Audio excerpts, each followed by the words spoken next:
Al-Sayyid and Raya Tamimi. And then we will break to socialize. At 4:30 we'll have children's skits, and then finally at 5 p.m. we will have a fundraiser, inshallah. So please stick around for the entire event. We have free food. Well, I mean, I guess not free, but there's food and there's chai and all the good stuff, inshallah. So without further ado, I'd like to introduce Brother Ahmed Tagami to recite a little Quran for us, inshallah.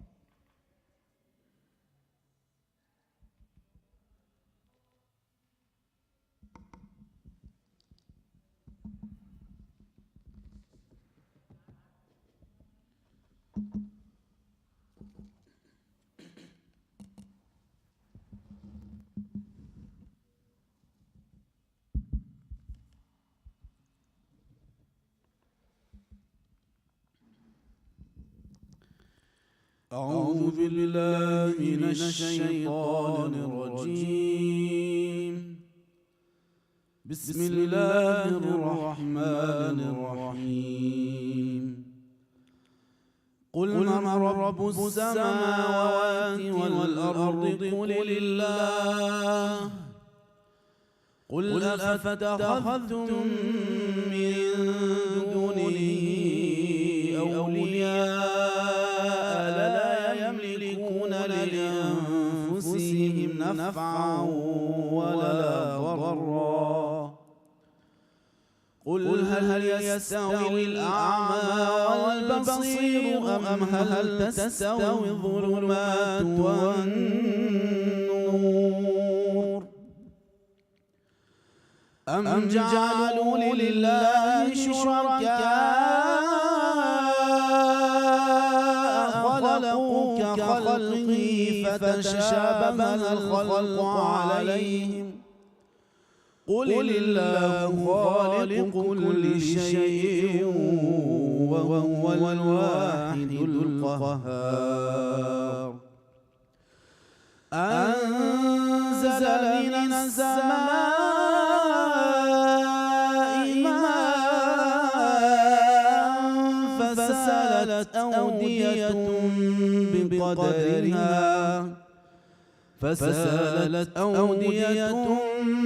بقدرها فاحتمل السيل زبدا رابيا ومما يوقدون عليه في النار ابتغاء حلية أو متاع زبد مثله كذلك يضرب الله الحق والباطل. فأما الزبد فيذهب جفاء وأما ما ينفع الناس فيمكث في الأرض.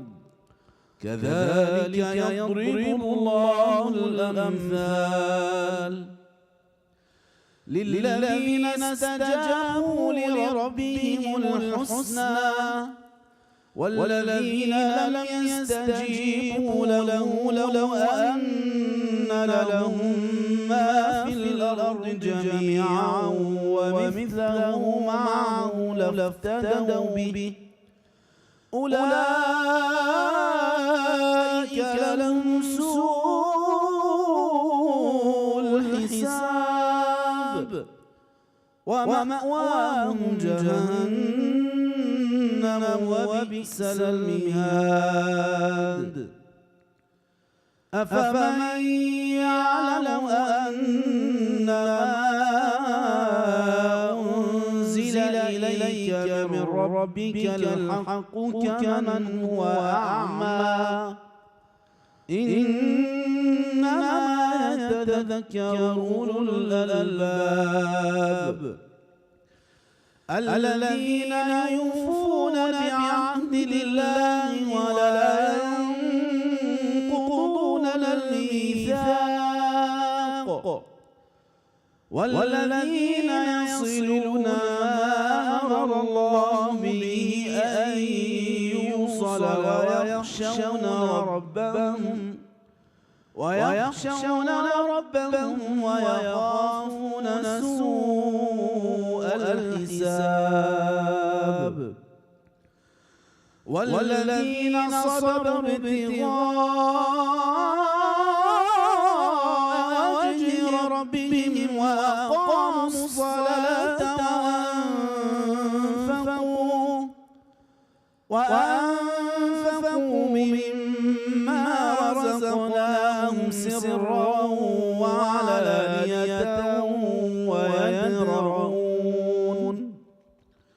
ويدرؤون بالحسنة السيئة أولئك لهم عقبى الدار جنات عدن يدخلونها ومن صلح من آبائهم وأزواجهم وذرياتهم والملائكة يدخلون عليهم من كل باب سلام عليكم بما صبرتم فنعم عقبى الدار والذين ينقضون عهد الله من بعد ميثاقه ويقطعون ما أمر الله به أن يوصل ويفسدون في الأرض أولئك لهم اللعنة ولهم سوء الدار الله يبسط الرزق لمن يشاء ويقدر وفرحوا بالحياة الدنيا وما الحياة الدنيا في الآخرة إلا متاع صدق الله العظيم.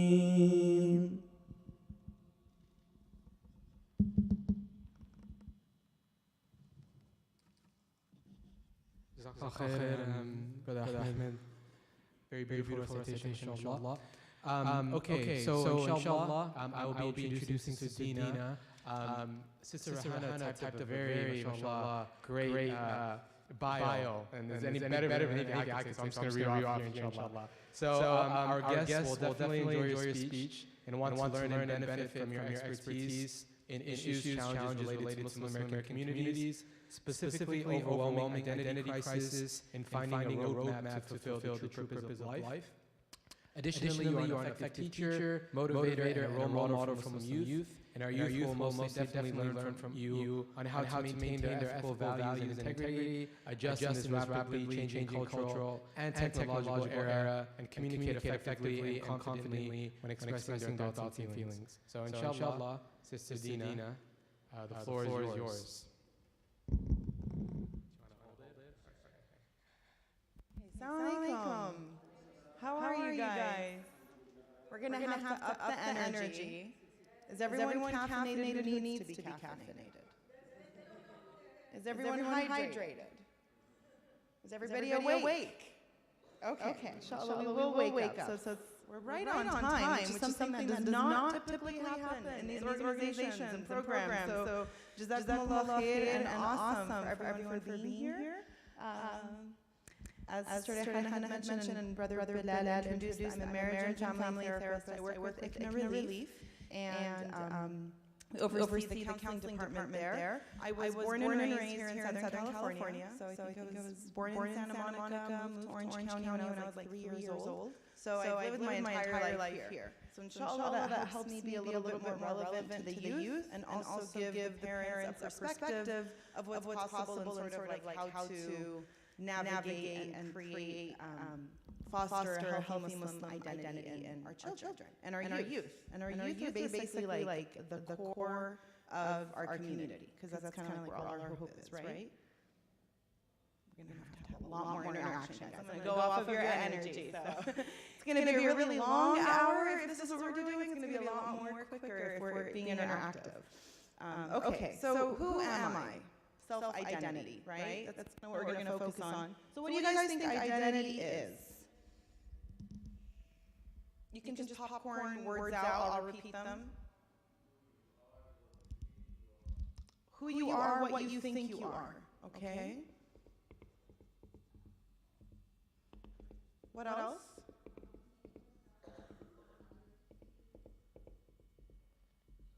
So how you and others see you.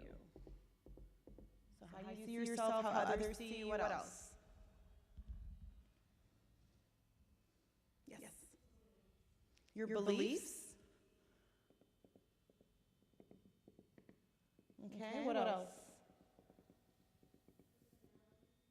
So it's going to go into your personality. And give me examples of these. So like, what's something that you might believe? What could a belief be?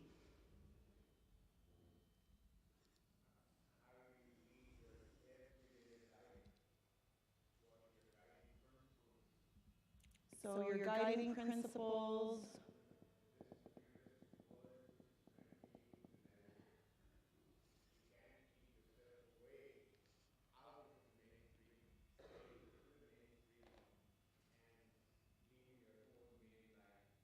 Okay, so your guiding principles is how you live your life amidst the mainstream that's happening.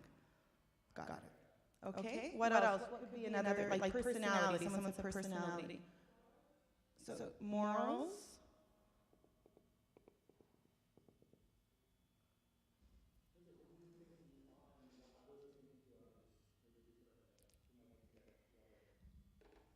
Yes. So how you see yourself and how others see you, we're going to talk about that a little bit. And then there's situations where those match and situations when they don't match. And then kind of we'll process a little bit like what happens when they don't match.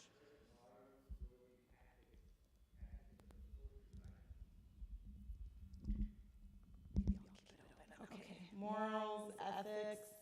I'm going to add in their values. Okay.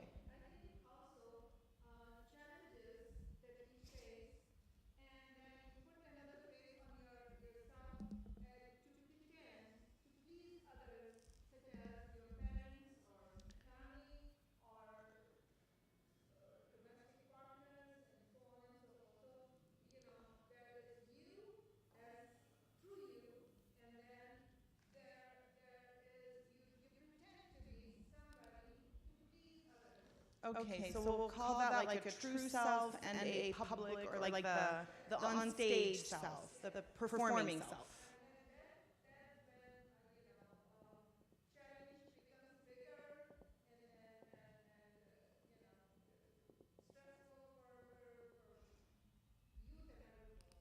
Okay. What? So that's going to go with, we're going to put that with personality, traits, characteristics. Okay, and we're going to shift a little bit, and this is going to kind of be like the end piece of it, but we'll get to. But what is it that you want out of today? Like we're talking about identity, okay, we kind of have an idea what it is. What do you want to get out of it? What do you want to walk away with? What are questions you might have that you hope get addressed in today's program?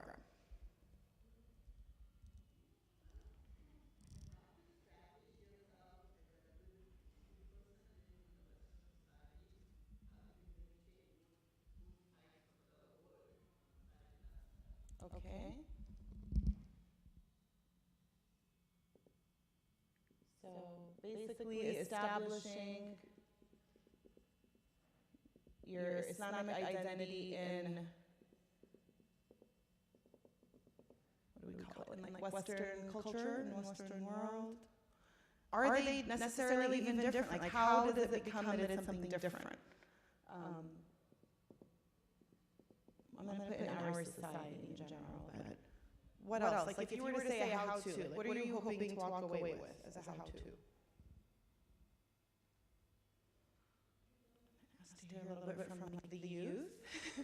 I know you guys have a ton of opinions and you have a lot of ideas. Yes.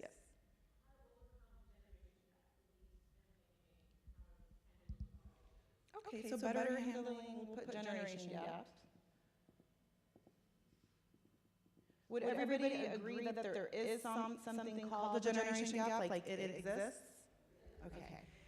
Would some of us even agree that we see it like maybe within, I mean, maybe back in the day it was more like a lot of years was what made the generation gap, and right now with technological advancements, generation gap almost feels like it could be a couple of years with regards to like which social media platforms have been launching and how to use them, and it's like,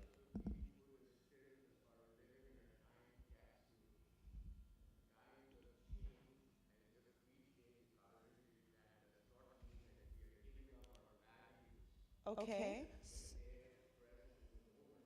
So that we can, so times are changing, and just because we can adapt while still maintaining our sense of who we are and not compromising our values. Absolutely. Mm-hmm.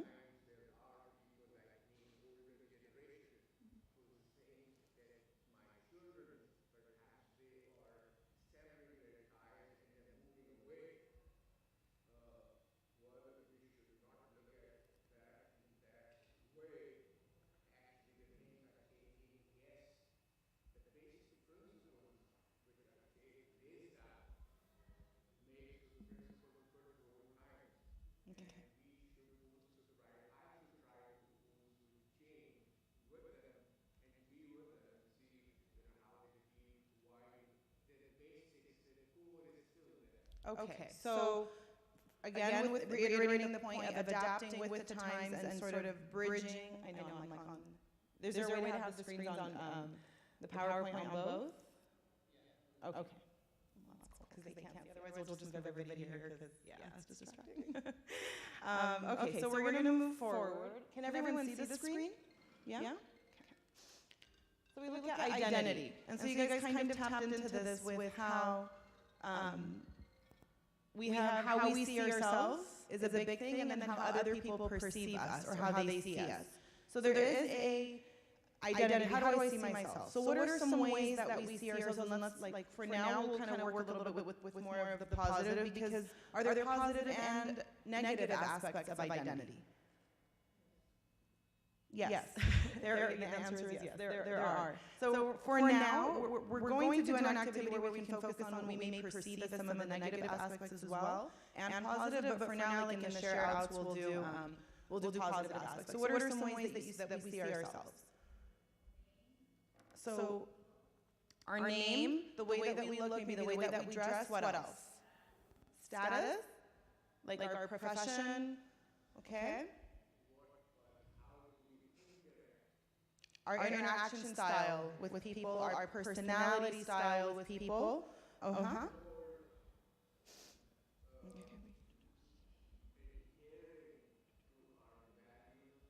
Okay.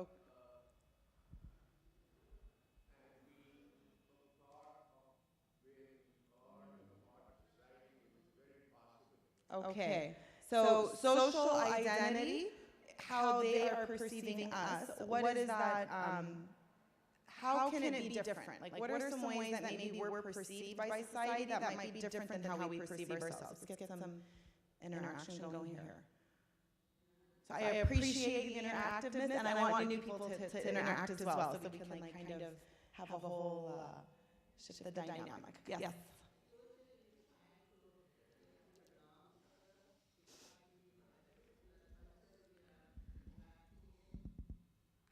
But how do they see us? So what's a way that we are perceived based on society? Like, how does society view us? So what could be, and this can be different for each individual person, but what are some ways that you feel like, okay, this is how I am perceived from outside?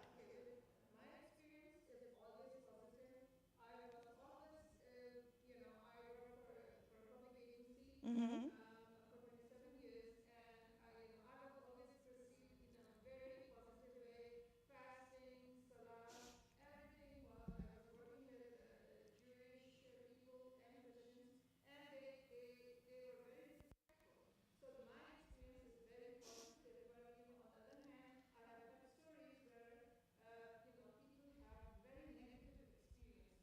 So are you looking at it in terms of your identity as a Muslim and how that is perceived? Okay, so one way that society perceives us, or maybe these are also considered sort of labels that happen. So we may be labeled as Muslim. What are other ways that we are labeled by society? Conservative, maybe. What else? Our race or ethnicity, so it could be the country that we're from or which race we belong to, absolutely. What else? The way we look, so maybe our skin color, maybe our eye color, maybe our size, our body size. Okay, those are all labels that we kind of end up getting.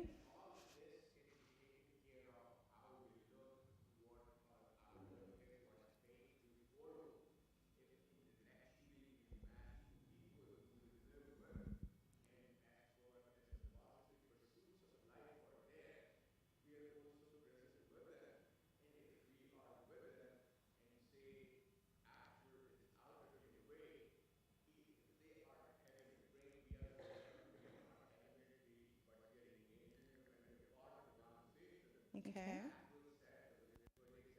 So you're like 10 slides ahead. I love it. We're going to get to that point, which is what we can do, how we can kind of bridge that. So I know you're mashallah, you're there. It's like this is our take-home point of how we can do that. So we're going to revisit that. Right now, we kind of want to like set the stage of how do we get to where we are, where are we, and then where can we go from here.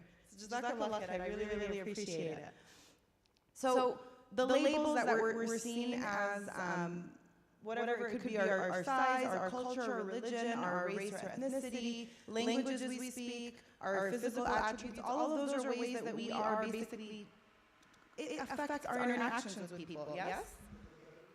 The food that we eat, how we eat. Do we eat with a fork? Do we eat with our hands? Do we eat with chopsticks? Like, which utensils do we use? We're kind of doing this cool thing with one of my work projects is we're calling it Culture Corner. And it's sort of introducing a lot of the clinicians and just the staff to how different elements of culture, like just how to raise awareness about how different we are, yet understanding and like kind of dispelling some of the stereotypes that occur with that.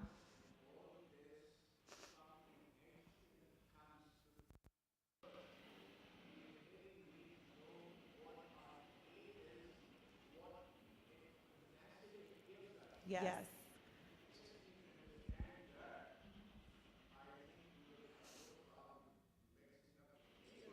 So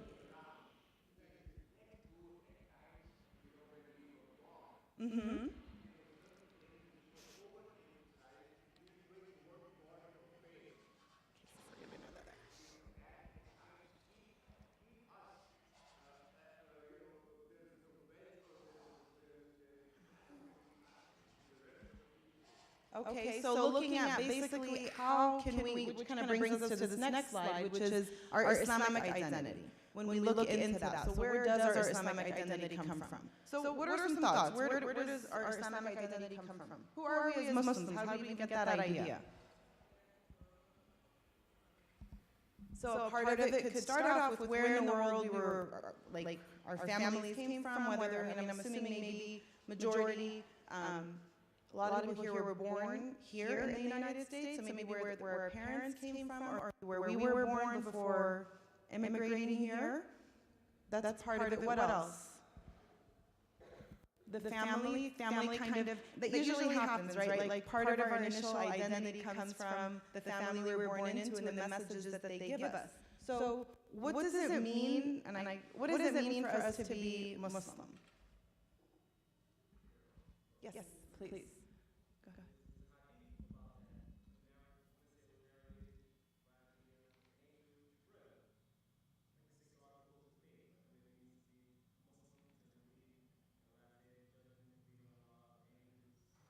Okay. So that's part of yes, the articles of faith, the pillars of Islam, articles of faith, kind of going together. And so then for us, like what does it mean for us to be Muslim today? Like so those are our beliefs, but then okay, and so then what? Like what does it mean? Just a little too deep for this early in the morning. I'm getting blank stares. to be open-minded, so that could be, and this is more, there's no right answer, this is more of what it means for you. So each person is going to have a different experience with this question, but what does it mean to you to be Muslim? So for one person shared, said to be open-minded. Like being Muslim means I'm open-minded. Okay, someone else. Being Muslim means I am present, as in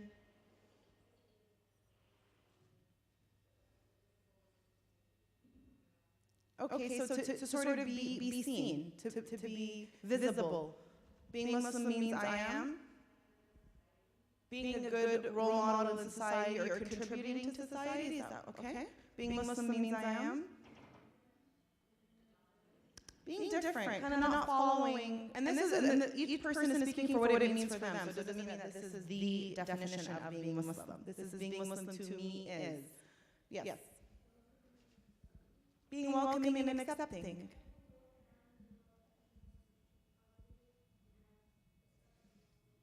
Okay. To have especially nice manners. And where do we get those manners from? Yeah, from our parents and hopefully from the teachings of the Prophet ﷺ.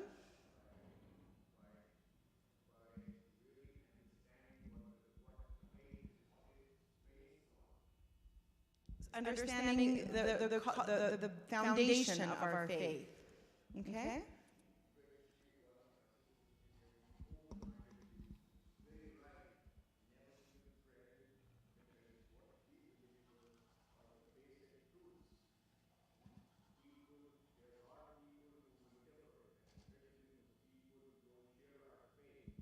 Mm-hmm. Okay.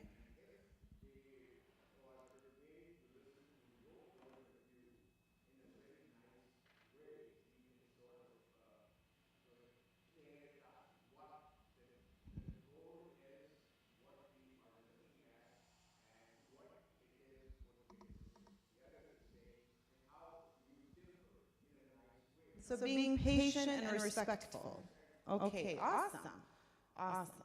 So if we go here, identity, right? Someone said kind of like standing out, if that is what it means for us. So there is a way, right? Like a lot of times we look at things and people talk about, peer pressure and everybody's trying to just kind of like fit in. You want to blend in, you don't want to be so visible. But what are some benefits of standing out? It's an opportunity to educate people.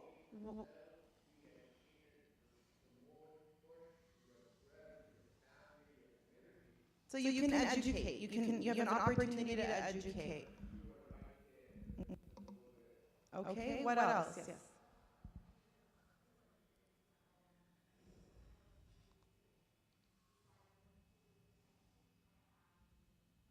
So you get to maintain a piece of that being true to yourself. So being true to yourself kind of also assumes that you understand what is it that you stand for, what is important to you. Absolutely. What are other benefits of standing out?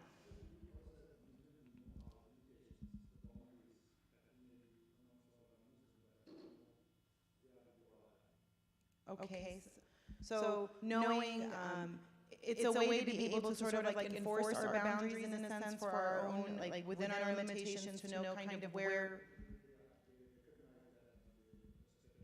Okay, so we get to stand our ground, which kind of invites, or I don't want to say it forces others because they're not necessarily forced, but it almost encourages them to step up and respect where we're coming from.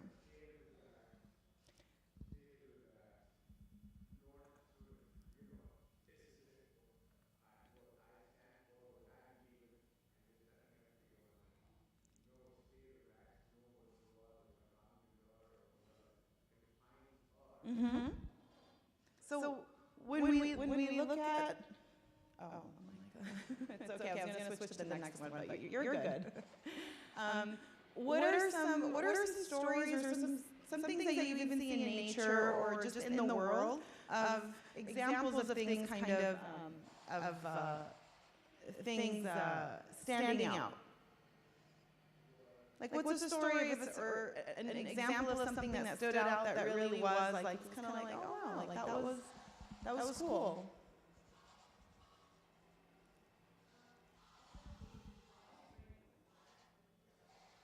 Okay. And so what's a good thing that came from that?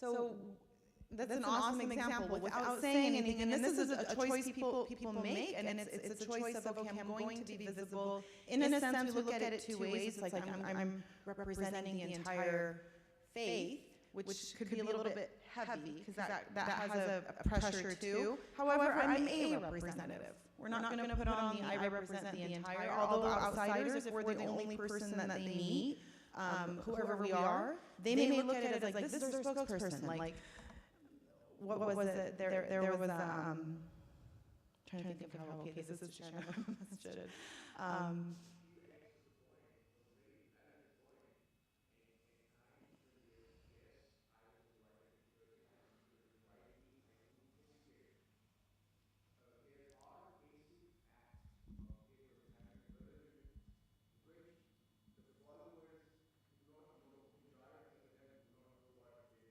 Mm-hmm.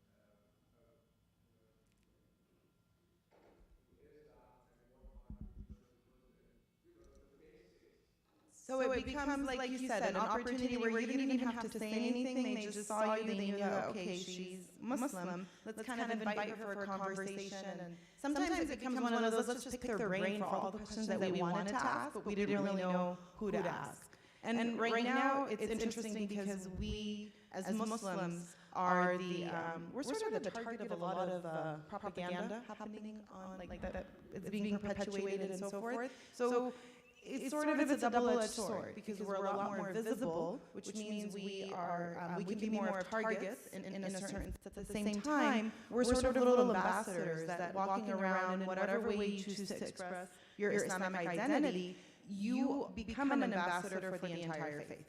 And so it becomes an opportunity to sort of bridge gaps, basically dispel some myths, because what they know for sure is that when they look at the anti-Muslim sentiments and just a lot of the judgments that are made, that people are less, again, like anti-Islam if they know a Muslim. Like that by itself. If somebody knows a Muslim, their feelings about Muslims in general and what's being perpetuated in the media shifts.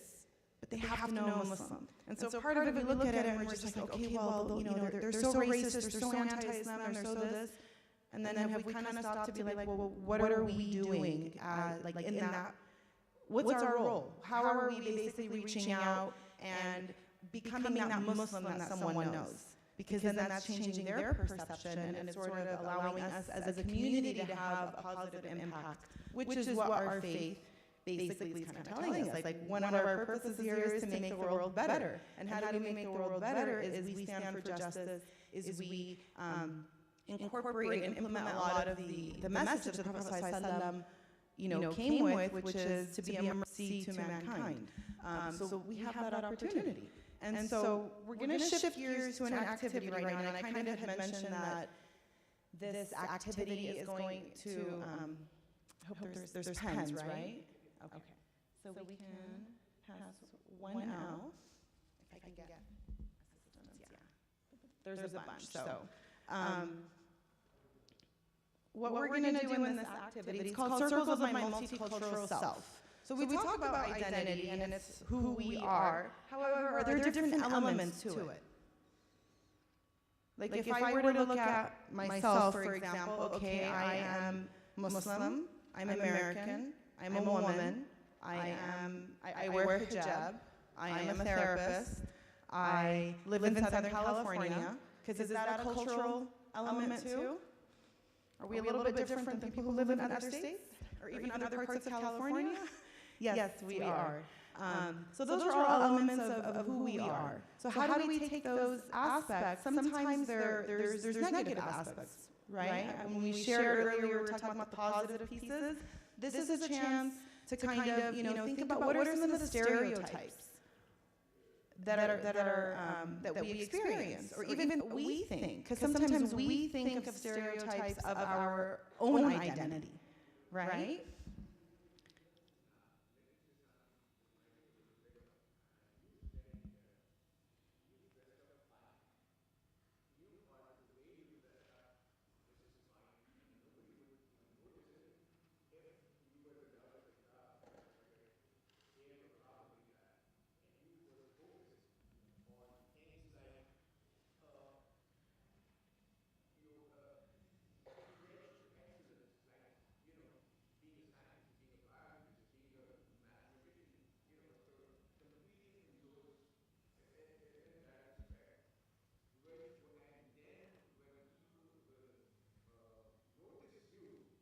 Mm-hmm.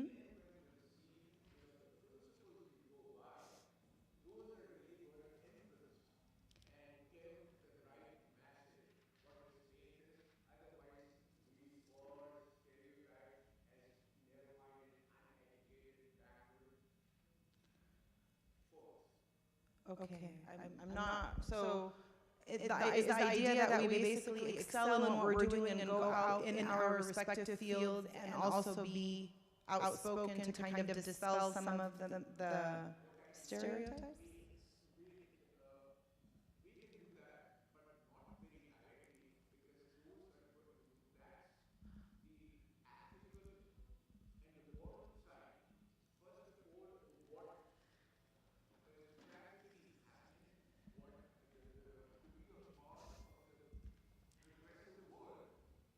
Okay.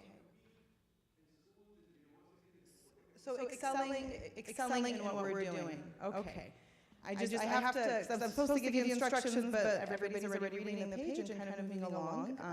So that's awesome. So what we're gonna do, I'm gonna walk you through the activity. You're gonna write your name in the middle, and there's gonna be a part that you do on your own, and then a part that you partner with someone, and kind of wanna like set the stage for our partnering. It's just someone that you feel comfortable working with and just kind of sharing. It's nothing too personal that you're going to be sharing, but you're going to work with the group in that part. So in the middle, you write your name, and then you're going to pick 4 elements that you feel are relevant to your identity.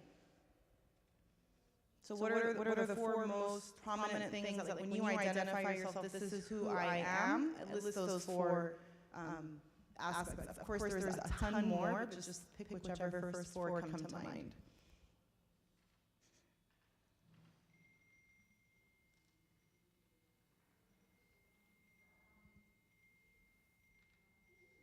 Someone's phone just connected to the Wi-Fi, and it got all of the messages just streaming in one after the other. No, it's cool. Does everyone have 4 aspects of their identity? Okay. So now what you're going to do is find a person. It could be the person sitting next to you, could be the person behind you, could be someone on the other side of the room that you're kind of shifting to work with. But you're going to pick a person. You're going to pick one of those identities. Okay? So you're going to pick one of those identities, and you're going to share a story about a time that you were most proud. You were especially proud to be this identity of who you are. Like this part of who you were especially proud. Okay?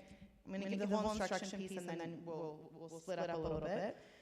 And then you're going to share a time, a story where it was especially hard. It was a very difficult time to actually be that, like, to have that identity.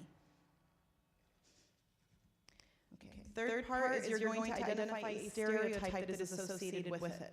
Like, what is a stereotype for that part of the identity that you picked? Okay, so I gave the example, and I know I probably should have done something more neutral than gender, but I'm going to identify a stereotype, and then I want to be very clear that I'm not that stereotype. So for example, if I identify as a woman, and then there's a stereotype that women are oppressed, I would say I am a woman, and they say but I'm a woman, but I'm not oppressed. Okay, I am a Southern Californian, but I'm not shallow. I don't know. Whatever stereotypes come from, this could be any of the aspects of identities. Sometimes it can, sometimes it's, I'm a Muslim, but I'm not a terrorist, right? So we see the whole entire spectrum. So you pick one of those identities and then kind of share. So you're going to partner up right now. You're going to share a story, a brief story of a time that you were especially proud to be that, a story where it was especially difficult to be that, and then a stereotype and verbally say, I am fill in the blank of the identity, but I'm not whatever the stereotype is. Okay? We're going to take about 5 minutes to do this for both people, maybe 6, 7 minutes max, and then we'll resume and kind of debrief on our activity. Okay?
Okay, so if we can have a seat, we'll kind of move on to the next step. And this will be a volunteer piece, so you don't have to do this part. However, I would encourage, well, first off, did anyone hear a stereotype that someone kind of shared that like sort of it challenged how they used to think about that identity? Okay.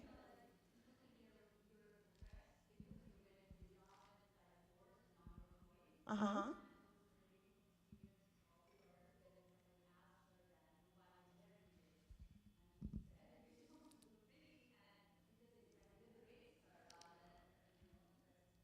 Yeah, so they're thinking it oppresses, and someone is identifying as this is actually liberating, and it's like, wait, what? Right? And then it's an education moment, yes.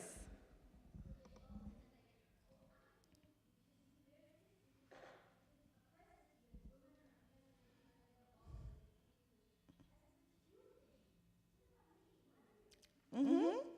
And so just kind of asking and not shutting down, right? But inviting. It's kind of like, well, okay, you think I'm this way. You've made a decision about me, but what about asking me for how this is impacting me, right? Okay. And so, how did it feel? Like, what we'll do right now is just maybe a stereotype, like if you want to stand up and share. But like, for example, in the example of like, okay, I'm a woman, but I'm not oppressed. So each person kind of probably came up with a stereotype around one of the identifiers of their self-identity. Would anybody like to share, stand, say their statement?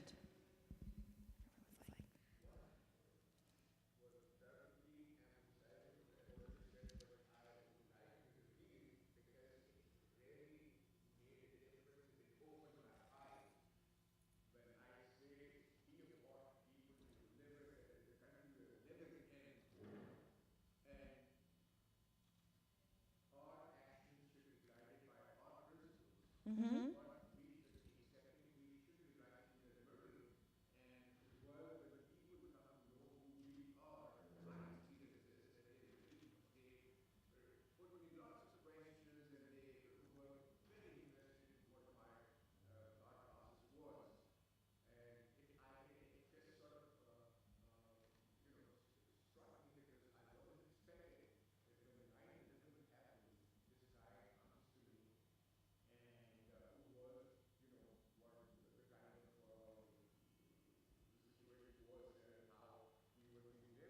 Mm-hmm.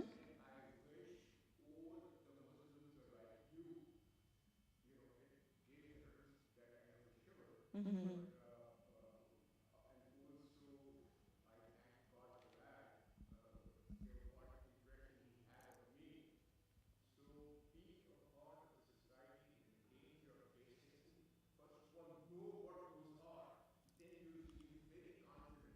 So being able to kind of to stand that ground and be that positive. Awesome. Thank you. Thank you. So does anyone have the statement, like your stereotype statement, that you would want to stand up and actually like say it, challenge that stereotype out loud?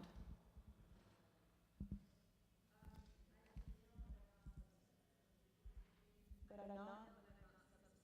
So I'm going to ask you to stand, because there's a piece of standing and declaring, like, challenging that stereotype. Is it okay if I bring the mic? Okay. This will be the part that you guys get to speak up. I'm female, but I'm not substanceless. It's going to be super quick, so I'm going to need like maybe a couple more people who are willing to take that stand. Yes. Let's go. I'm a Muslim, but I'm not a terrorist. Who else? This is my personal experience. Long time ago, when I came to this country, I was of course very shy, and it was a cultural shock for me. So, general image of me was that I am a Muslim girl from third world country, and I am just dumb. And, after they spent time with me, and then they knew that I'm an educated woman, I'm not dumb, I can solve very complex problems, and so it was a different story. So, but initially I was perceived as a third world Muslim dumb woman. So I am a Muslim woman from a third world country, but I'm not dumb. I'm a kid, but I'm not quiet and powerless.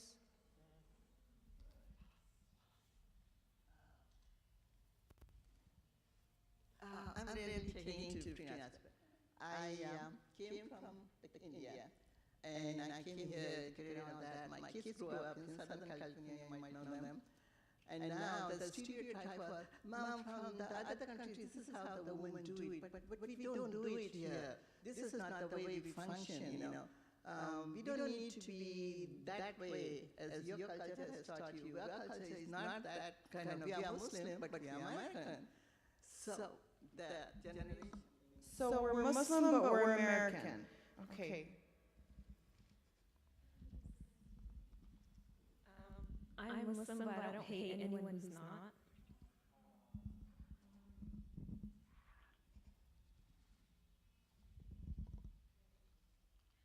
I'm a Muslim and I am not a terrorist.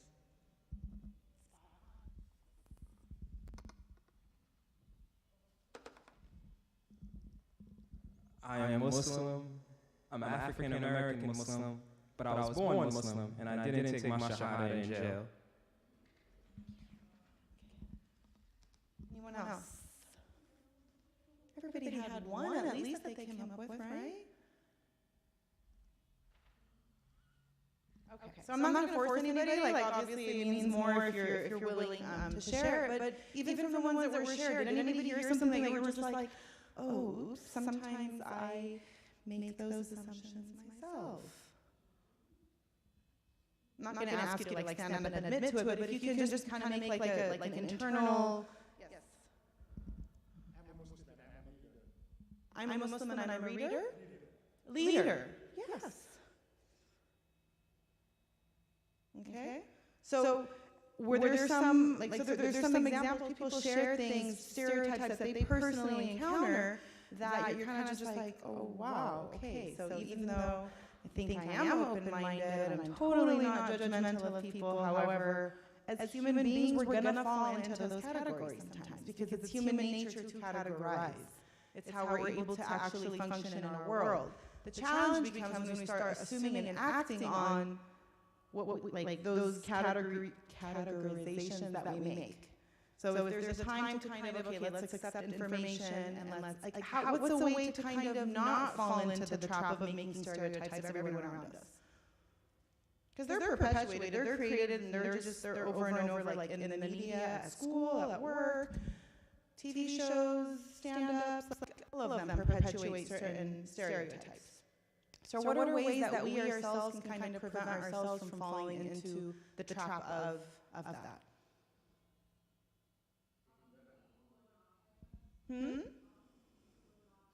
So actually talking to people who are not like us. Because what happens when we surround ourselves all the time with people who think exactly like we do and believe exactly what we believe and look like us?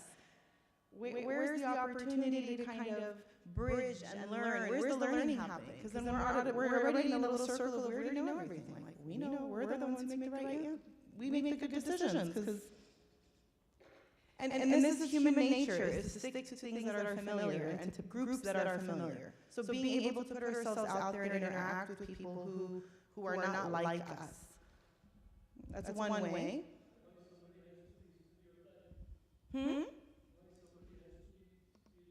So they don't have to be, so stereotyping, a lot of times it's the piece where there's the negative element of it, but by human nature, when we interact with our world, just because we're human, we put people in categories, and they can be good. What are some positive stereotypes?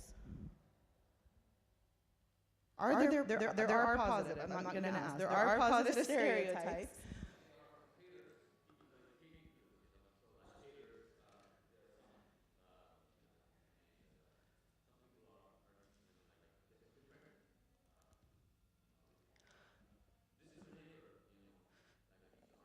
Well, the discrimination, so yeah, but there's some stereotypes that are actually, like, for example, if you were to say all African Americans are fast runners, is that a positive stereotype?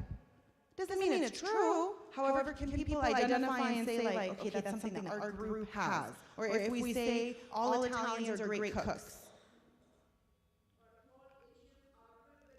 In math, right? So there are positives. They don't serve us. Like, it's not always a negative element to stereotyping. Like, sometimes it's just, it's how we navigate our world. It's how we take in information and process it. So we don't have to act on it. It's the part where it turns dangerous is when we're not open to challenging a stereotype. So if I'm talking, you know, if someone, here's a shift. For example, I was in high school, and I had listed on my application, I don't know, that I spoke a language other than English at home. I was in honors English, but I wrote that I spoke a language other than English at home. So based on the rules of the school, I had to be pulled out, taken to the library, and I had a person who was sitting there, I'm like, what on earth am I here for? And they're just like, oh, you have to take this exam. And they're speaking really slow to make sure I can understand what they're saying. I'm in honors English. And the task is we have to take this, they're going to read a passage for me, and I have to summarize the main ideas, because they have to make sure that I understand English. But I'm in honors English. I'm getting an A in that class. So that's that can be a form of the stereotype. So it's like, of course, that was more policy piece. They had to do it for their records, but that's something that, okay, you get stuck in that. So it would be different if someone comes up to me, starts talking to me really slow, and then once they see that I'm able to converse, to still maintain that same level of speech. That would be like not taking in new information. That's part of the place where it gets a little bit problematic. But if you adapt and you adjust to it, and you're just like, okay, I was wrong, I made an assumption, wasn't right, it's okay, we can move on, then that's okay. That's how we interact with our world. So we're going, I'm aware of time. We're going to miss a little pieces of it. Okay. So how do we foster a healthy identity? And this part is kind of like it was for parents, but then we can relate to it also like with youth. But a big part of it, actually, we're going to go back real quick. We'll do this really, really quickly. But how do people respond to identity threats? Like, our identity as Muslim Americans sometimes is threatened, right? We're not, our social image isn't exactly overall the best that there is. But this can be applied to any identity, not just for Muslims. So what do people do? They may start by like derogating their own. So if there's someone who is someone who's threatening our identity, someone who's kind of standing up against us and saying things that are not good about us, we kind of turn around and we start fighting back, and we're just like, no, they're the ones that are they're the ones who are, like, the problem is with them. We kind of take it and we lash it out. We criticize them. So is there a lot of positive growth happening there? We're kind of just, they're attacking us, we're attacking them. Concealment. We turn around and we're like, you know what, maybe I don't want to identify as Muslim anymore. I'm just going to kind of, pretend not to be. And for some, it's easier than others. We could turn around and we have positive distinctiveness, where we look at ways that we can argue with people about why being Muslim is so cool, and it's just so great, and it's the best thing you could be. So we take that and we put that energy into focusing on the positive, and we're arguing, we're trying to change their mind. Identity exit, this is a little bit more serious, where a person is just like, and I'm dropping, I'm not going to be part of this, that's it, I don't want to be part of this group anymore. They have meaning change, so I'm going to change what it means to be Muslim for me. So that it's not what, it's a way that people are able to kind of balance and regain that identity. And there's importance change. I'm going to change the importance that it is in my life. And it could be Muslim, it could be any of the identifiers that we have. We happen to be talking about being Muslim in America. Constructive action, so I'm going to ignore that they're attacking the part that I'm Muslim, and I'm going to focus on an element or some good thing that I can do that has nothing to do with being Muslim. I'm going to just focus on like a good action that I can do. Or we just completely ignore what's happening because well, they're looking at us really badly, there's not much we can do, so let's just sweep it under the rug and pretend it's not happening. And then they're seeking assistance, and this one may be more applicable like at work and like with school, where you're not going to confront the people who are responsible for that negative, putting, like attacking your identity, but you're going to go to someone who can make a difference. Okay? Okay. So those are important ways that different people cope with it. Obviously, we would like to have, like what are some, which ones would you want to do from this list?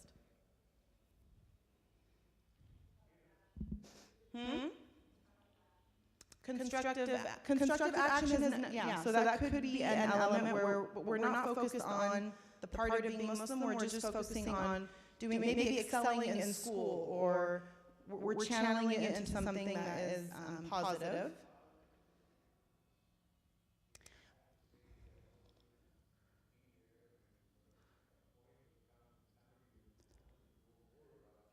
So shifting that a little bit, where it's not that we're arguing, we're sort of just standing, we're living our own values, we're being true to ourselves, and from our example, then people are curious to that.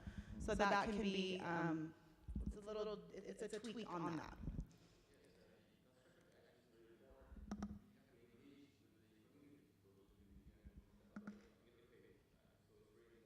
Yes. Okay, thank you. So ways that we can foster, and this was more again, like for the parents, but even like as us to be aware. So like it's like if you are younger, if you are in high school or college right now, and you see that your parents are doing any of this, understand where it's coming from. So there's a part where you kind of want to have conversations with them, like give them good doses against the media messages. So if we foster their identity, we're not oblivious to the messages that are out there. We have to have that communication. We can't just pretend we live in a beautiful world and everything is fine and it's a bubble, because they're at school, they're out there, they're interacting, they're on social media, they're seeing the messages. So how do we kind of give the other side and give a more, like a holistic picture of what this is? Emphasize healthy values, highlight intrinsic passion and strength. So each person has their own, like you're really good at something, or you're very passionate about something. So how can we highlight that and focus on that and give them opportunities to really pursue that? Surround them with healthy people, talk and listen to them, and then focus on others. And this is the part where contribution really comes in.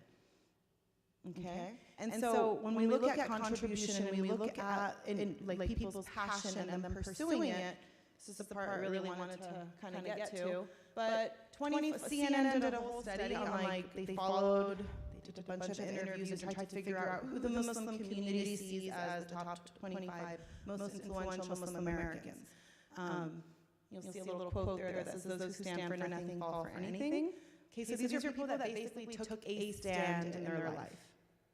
We'll go over it super quickly, right? But some of these, you notice a lot of familiar faces, right? You're not able to see it there. Okay.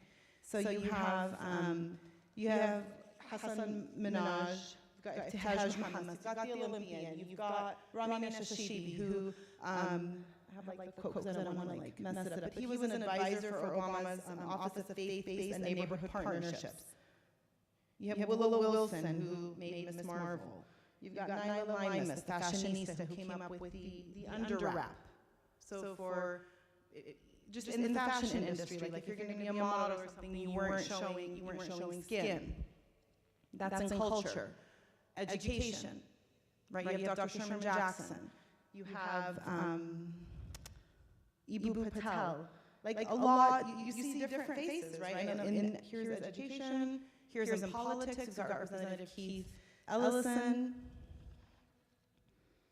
okay, who took his oath on Thomas Jefferson's copy of like the Quran. So it's like these are Muslims, Americans, just like us.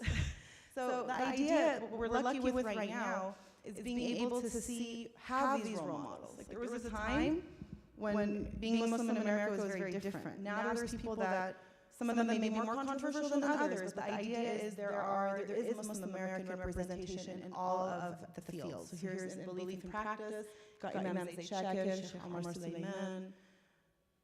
In media, you have Dalia Mugahed, Dino Baidullah. Okay, and then we're not going to get to this right now, but basically, yes. Absolutely, absolutely. Yeah.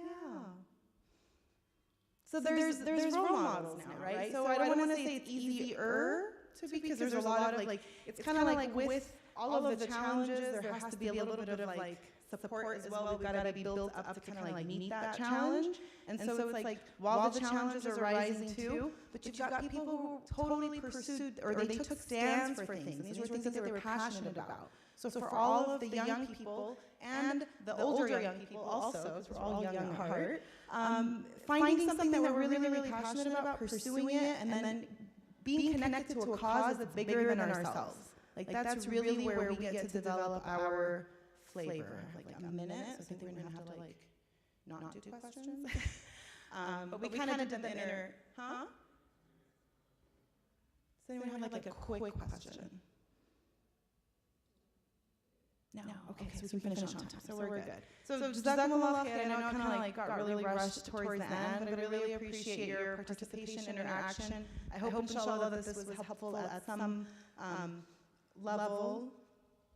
Actually, I'm going to take 30 seconds. Just one word of you walking out here, just what's one word that you're going to take with you outside? Literally popcorn, one word. No words. Positive, identity, grateful, role models. Okay, I said them. Okay, you guys are good. Won't put you on the spot anymore. So Jazakumullah khair. And Assalamu alaikum.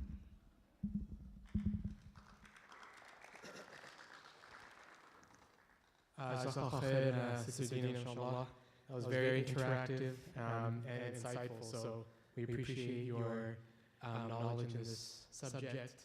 Hopefully we can apply to our lives. So up next we have Sister Sakina Mirza.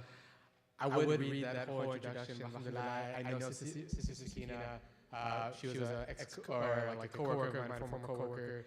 Alhamdulillah, she is a role model for the new direction to the 21st century when it comes to education, when it comes to proper nourishment of children, how to raise children up in the right way in the context of our contemporary climate. I think she is an expert at that, and I'm a big fan of her Facebook posts and everything else that she posts. So just to give you just a quick bio, you guys can read it, but I'll read it from the pamphlet. Sakina is a social welfare professional specializing in trauma, informed practice, education equity, youth health, community building, diversity, and equity initiatives in foster care.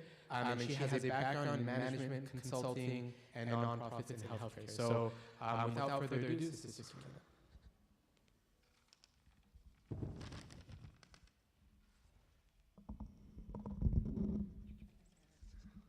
Jazakallah. Assalamu alaikum. It's all sleepy in here. Assalamu alaikum. Jazakallah. Alhamdulillah. Thank you, Bilal, for that intro. Where did you go? So we used to work together at a Sunday program that we had running. It's been dormant for a few years. Amy was instrumental in that as well. And our goal through that program was to focus on nurturing the soul. So we approached Islamic education from the framework of how do we really get kids to connect with the Lord, and that being the basis of everything that we did. So nowadays, I'm a clinical social worker, which means that I work as a therapist. So I work with kids, specializing in trauma. I also work with adults and do couples therapy. Also in the process of launching a new nonprofit around foster care, so inshallah I'll get to come back and talk about that someday soon. So kind of want to just get an idea of who's in the room. So the session I'm doing today is about parenting. How many parents do we have in this space today? Okay, a few. How many folks have parents? All right, okay, that should be, or have had parents in the past. So everybody, inshallah. So I guess what I'm going to try to present today is from the framework of parents, but for those of you who may not be parents currently, to maybe think about how you can use these ideas in other aspects of your life. or in other relationships. Because really a lot of what we talk about in parenting is the kind of relationships we want to build across the board with the other people in our lives as well. Another question, how many parents are first generation here, meaning that you've immigrated from another country? Okay, a few. And how many parents in the room grew up here in the United States? Okay, we have a few of those as well. So chronic question, the topic today presented was overcoming challenges with parenting. So I'm wondering in the room, what are some challenges that you as the children in the space or the parents that you yourselves or people you know of are dealing with in their parent-child relationships or child-parent relationships? What are some of those challenges? Yes.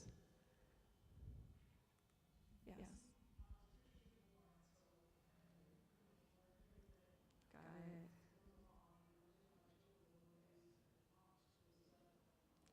it. So difference in cultural upbringings, right? So even though you grew up here, there's still a different cultural difference with your children. Okay, so the cultural differences.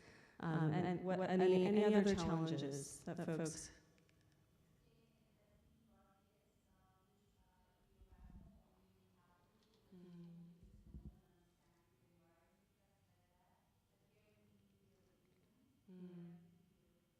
Okay, so explaining everything, right? So you're talking about specifically like religious things? Okay. Okay. Right. So kind of the difference in what you're trying to raise your kids in versus what they're seeing around them and what they're experiencing. Okay. Anything else? Okay, so why don't you just kind of keep those in mind, and if you have other challenges that are in your mind, you just don't want to say them, or that you think about along the way, as I'm presenting this framework, I want us to kind of come back to these questions and see how the framework I'm presenting can help answer some of those challenges or to address some of those challenges. So the framework I'm presenting, I called Rahma-centered parenting. So this comes from a practice that I participated in called Parenting with Nonviolence. So when you think of nonviolence, what comes to mind? Hitting, spanking, right? Physical violence, right? But when you think of like nonviolence as a movement, right? When you think of maybe like Gandhian nonviolence, right? Or other types of nonviolence movements where it's a little bit more than just not being physically aggressive. It's a way of being in the world, right? And I would argue that we have that way of being in the world within our deen, and which is why I reframe it in the Muslim context. But I want to start with talking about what nonviolence is. So we can, I'm going to flip to the page in my notebook real quick.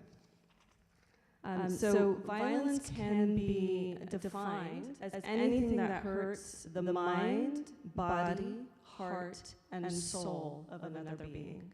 Right? Let me repeat that. So if violence is anything that hurts the mind, body, heart, and soul of another being, the practice of nonviolence then is being in the world in which you are not inflicting any harm on another person's mind, body, heart, or soul, right? Which is more than just not spanking, although that is a part of the practice. But it's a way of being in the world in which we're looking at people at a deeper level, that we're connecting with people in a way that is really trying to understand the soul within a person. We're really trying to connect with people in a way that's trying to get where they're coming from.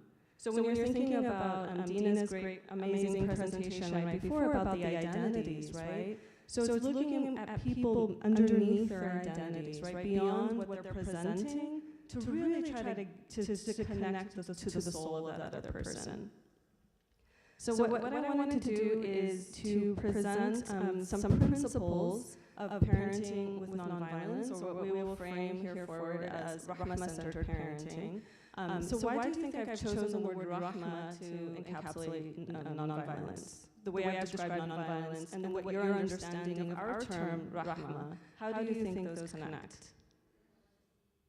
Mercy, and what else did I hear? Peace, and what? Grace. Yeah, grace, right? Because Rahma is really deeper than just mercy, right? Mercy in English, we think about, has everyone here played Mercy as a kid? Right? What is that game? Do you know yet? Oh, okay, yeah. What's Mercy?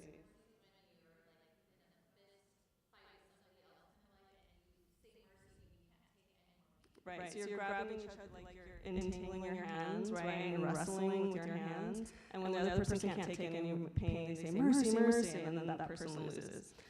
So mercy, that's kind of the American, like, framework of what mercy is, right? Forgiveness, giving up to the other person, or letting someone taking over in a situation. But Rahma is really deeper, right? So for those of you who might speak Arabic in the room, can you give a little bit more framework of what are some other meanings of the word Rahma? Kindness? Yeah. So when we talk about, so the root of the word Rahma comes from Raham, right? And what does Raham mean? Yeah. So Raham actually is the word for womb in Arabic.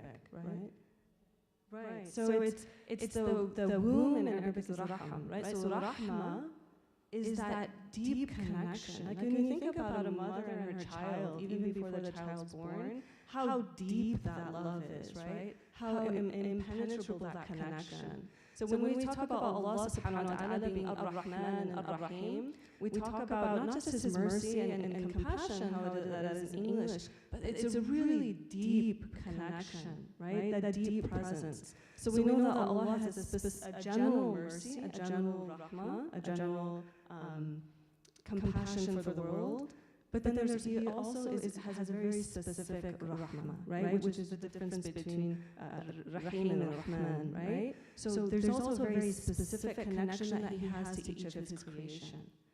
And so when we think about the kinds of relationships we want to develop with our children, if we're trying to embody a spirit of Rahmah, it goes deep, right? It's a very deep practice. It's not just about what to do when our child is yelling, or what to do when our kids are fighting, or our kids talking back to me, right? The basis where the starting point is the connection, the relationship, and that's where we'll start, inshallah. Okay, so principles of Rahmah-centered parenting. The first one is setting an intention with our children. So making an intention in our parenting. So I want to ask you, when you're, for those of you who are parents, or for those of you who imagine maybe to be parents someday, what would be the types of qualities that you want your children to have when they're your age? So think about your age, where you are now, and what if you have kids, or if you ever have kids in the future, or if you what would you want them to be like? If you can just call out some qualities. Patient, honest, compassionate, giving, confident, devout, kind, be a good Muslim, strong Iman, similar.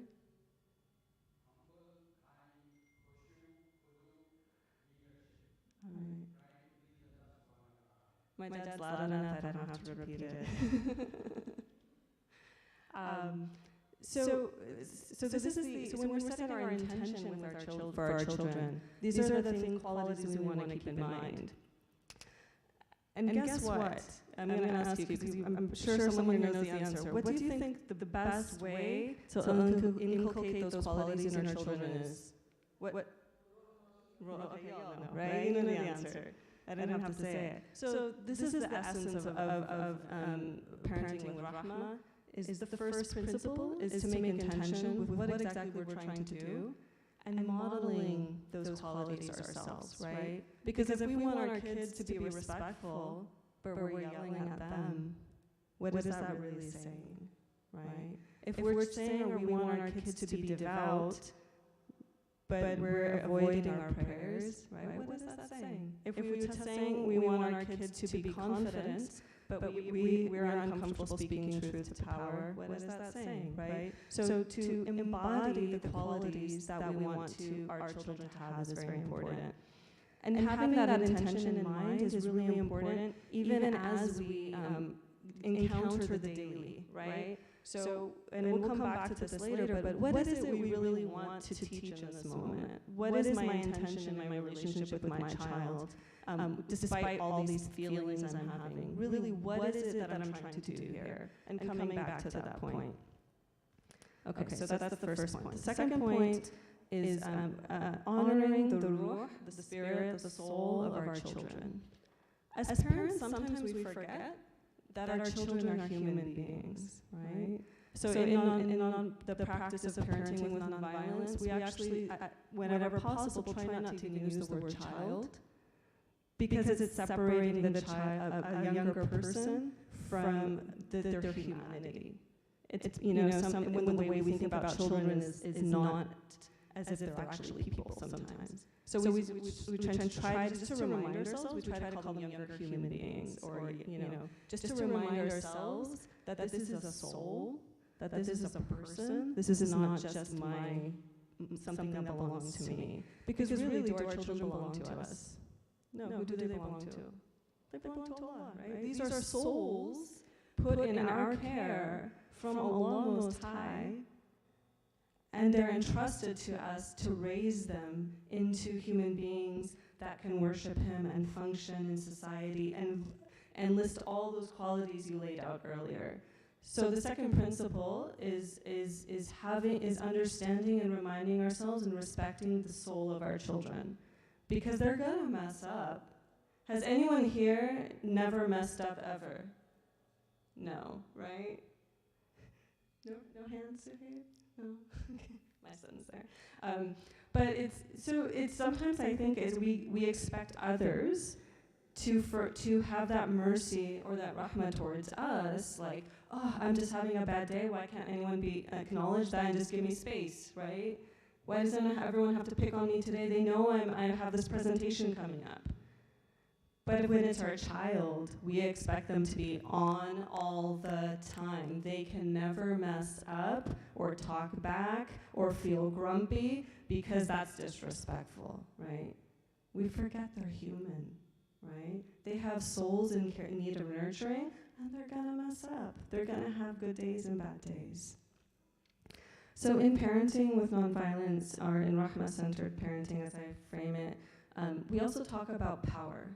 So in traditional models, we talk about what's called the dominant paradigm of parenting, which is a parent is on top, the parent is in charge, and the children must obey at all times and have no individuality, have no right to have opinions, right? In this model, children are manipulative or spoiled, and we control them using fear and punishment and sometimes even rewards to control their behavior, because we know what's best, and it's a paradigm of power and control.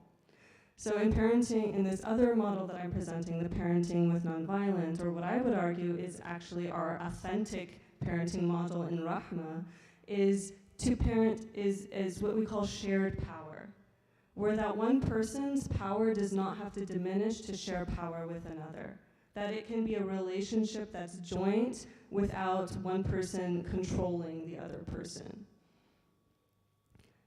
Because really, has anyone here ever, either as a child or as a parent, tried to inflict your will on another person and not have it go so well? Yeah, right? It doesn't usually work, right? If the more you stand your ground and try to make that person, whether it's a spouse or a child or a parent, do what you want them to do, chances are it's going to just create more tension and break the relationship rather than solve the problem. And you're not good, because you can't make people do what you want them to do. Maybe temporarily, if you try to do it through fear and punishment, maybe it but when your back is turned, it's another story, right? So in the nonviolent paradigm, what we do is we build relationship. We focus on in building relationship with another person in which both people feel empowered in the relationship. And the best way to get compliance is to actually have a good relationship, because then there's more will to please each other, right? Because if you think about the relationships you have in your life that are actually really strong and really powerful, those are the ones where you feel heard, you feel respected, you feel like you have a say. Those are the people you want to be close to, right? So in a parent-child relationship, it's no different. It doesn't mean that it's all loosey-goosey and the little person who's growing gets to do what they want all the time, because that's not safe, right? And we'll get to that in a little bit later, what limit setting does for a child. But it's about having the relationship as a priority. All right, okay. So we started a little bit early, so I'm assuming we're going to end a little bit early too, but then maybe that'll leave time for questions. So the third principle is knowing yourself. And what I mean multiple things by this. So one thing is that when we're in relationship with another person, whether it's a spouse or a child or a friend, we bring stuff into that relationship. It's not a clean slate, right? So if we're focusing on our parent-child relationship, everything that has happened to us in our own past is like in a backpack that we're carrying with us. So how our parents treated us as children, maybe our relationships with other people, with other adults in our lives, that's all going to be in that pack with us. And if we never look at what's inside that pack, chances are elements of it are just going to creep into that parent-child relationship without us even realizing that it's there. So what's really important is that we take time to examine our backpacks, right? What's in there? What am I bringing with me? What am I carrying, right? Like, what was my experience like as a child, and how is that impacting who I am today, or how I'm interacting with my own child? What does that really mean? You might not find answers all the time, but even in that process of reflection, you kind of get to know what's coming up for you. And so the second part of knowing yourself is understanding what's happening to you throughout the day and in your relationship. So for example, if you and your child are in conflict about something and you're starting to feel that you're getting angry, okay? So I'm gonna ask, has anyone in this room ever been angry? Okay, good. We got some honesty here, right? So what do you notice in your bodies, in yourselves when you're getting angry? Feel tense, yeah? What else? Yeah, your voice starts to elevate. Okay, you're starting to feel things. You're feeling disappointment. Okay, yeah, you're feeling aggressive, right? Yeah, what about yeah. I'm sorry, back there? Yeah, so the adrenaline kicking, right? Your heartbeat starts racing. You can feel your blood pumping. For some people, yeah. Right? Your thoughts get constricted, right? Your thoughts, they're not expansive anymore. You get tunnel vision. So for some people, it's sweaty palms, right? Or you can feel your face getting flushed, your chest feeling tight. So knowing your body is really helpful, because that's a clue, like, this is something that's about me, separate from my child, right? Because what your child is doing, I hate to bring it to you, has nothing to do with you, right? That's their story, that's their journey. If something's coming up for you, that's your own journey, right? And so for us to understand our own journey can be really scary sometimes, because it's so much easier to get mad at the person in front of us rather than deal with what's coming up for us. But if something's coming up for us, then that's a moment to first, and we'll get to this in a little bit, to figure out what works for us to get into a calm space. And then maybe try to think when we are calm about like, I wonder why that really gets to me, right? Because there could be a situation, someone throw out a situation that could be challenging with a child. Nothing? Okay, perfect. They don't want to get up in the morning, right? And you're starting to feel angry, like my child's not getting up in the morning, right? And what could that be bringing up for you? Like, okay, I'm gonna get in trouble at work, right? Or I'm feeling a loss of control because I need to control the situation and I'm feeling powerless. I don't know, what else could be coming up for a person in that situation? Okay, starting to think about things that put things on your child about what they might be like. You know, what does this mean? I'm not a good parent. My child is not attaining these qualities I want them to have and is not a good person. Could be bringing up a lot of stuff. Whereas another person, their child might be not wanting to get out of bed, and they go in and they tickle them and they splash friendly water in, and it becomes a moment of connection. But the difference is what's coming up for the parent, right? What does it really mean that the child's not waking up in the morning, and how is that impacting the parent? Because it could be a very different situation depending on what we call the backstory. What's really going on here? Because it's not just about that one moment. Is this happening every day? Is this related to a number of other issues that have been coming up between the parent and child? Like, what's really going on? Because if it was really about that one moment, it wouldn't have such an impact on the first parent. So again, the third point was knowing yourself, noticing your own emotional journey, and taking responsibility for your own journey, which we'll get to in a little bit.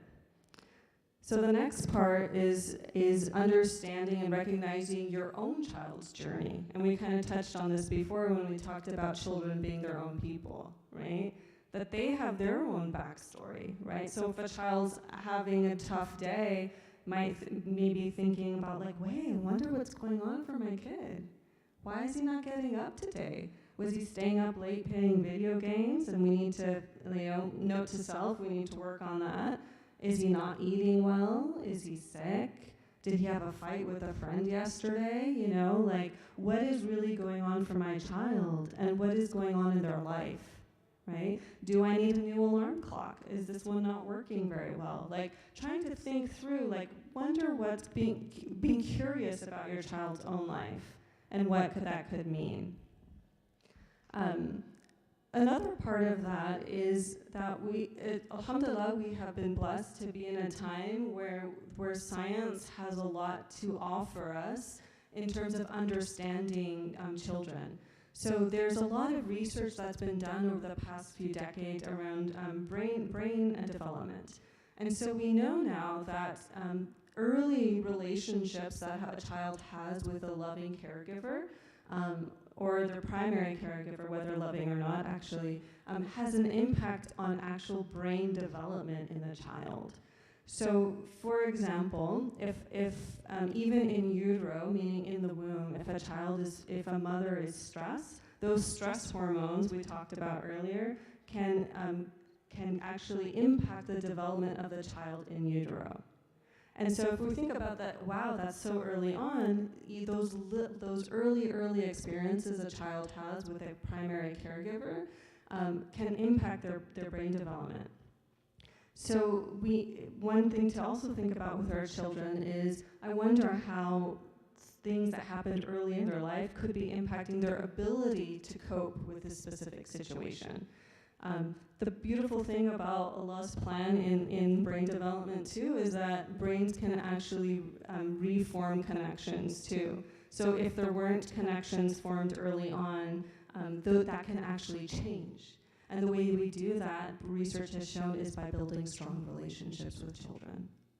That the primary way to protect a child and help a child reform early connections that didn't happen because of a lack a strong parental figure or connection can actually change. It can actually reform over time. So alhamdulillah, there's good news, right? I always hate to bring this part up because some people feel like, oh my gosh, it's doomed, right? Like I had this and that happen when my kid was young and there's no hope. But that's not true. That it can actually rebuild and that it's possible for regrowth with a warm connection. So we know that if you've ever seen a baby, what happens when an adult, specifically the primary caregiver, which most often is the mother, looks at a child? What happens to that baby? What's the baby's response?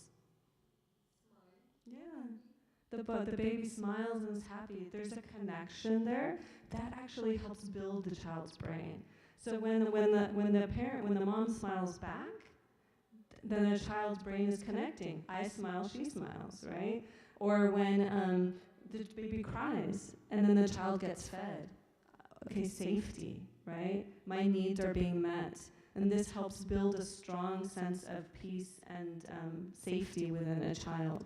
Conversely, for kids who don't get that, it can really be hard for them to feel safe, right? It can be really hard for them to feel like they can calm themselves and know how to do that when they haven't had those early childhood experiences. And so our role as parents is to recognize that sometimes it's about providing that safety and that connection can actually help them to grow those skills back.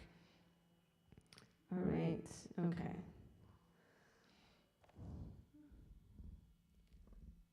The next principle I wanted to talk about was understanding underlying needs. So oftentimes we look at behaviors, whether from children or adults, as problematic, right? What is our response when we give our child something to eat and they throw it on the floor? What is our thought about that child? Ungrateful, is that the same thing? Right? So that's pretty hardwired in there. We've got the same answer coming out at once. That child's ungrateful, right? What could be, but when we take a step back and think about what could that child be needing in that moment? Maybe they're not hungry, right? Maybe what?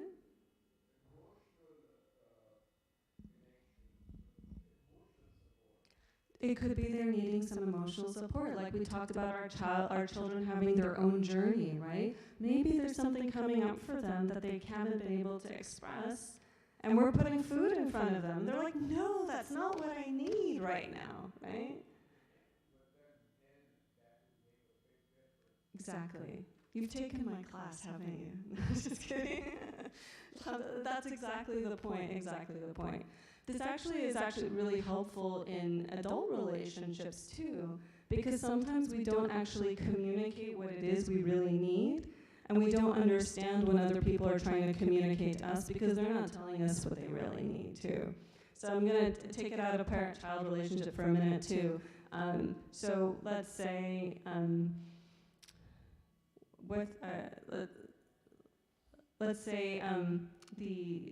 the husband leaves his socks on the floor in the morning. Don't know if that's real, but made it up. Never happened to anybody, right? Okay. So wife comes into the room, the socks are on the floor.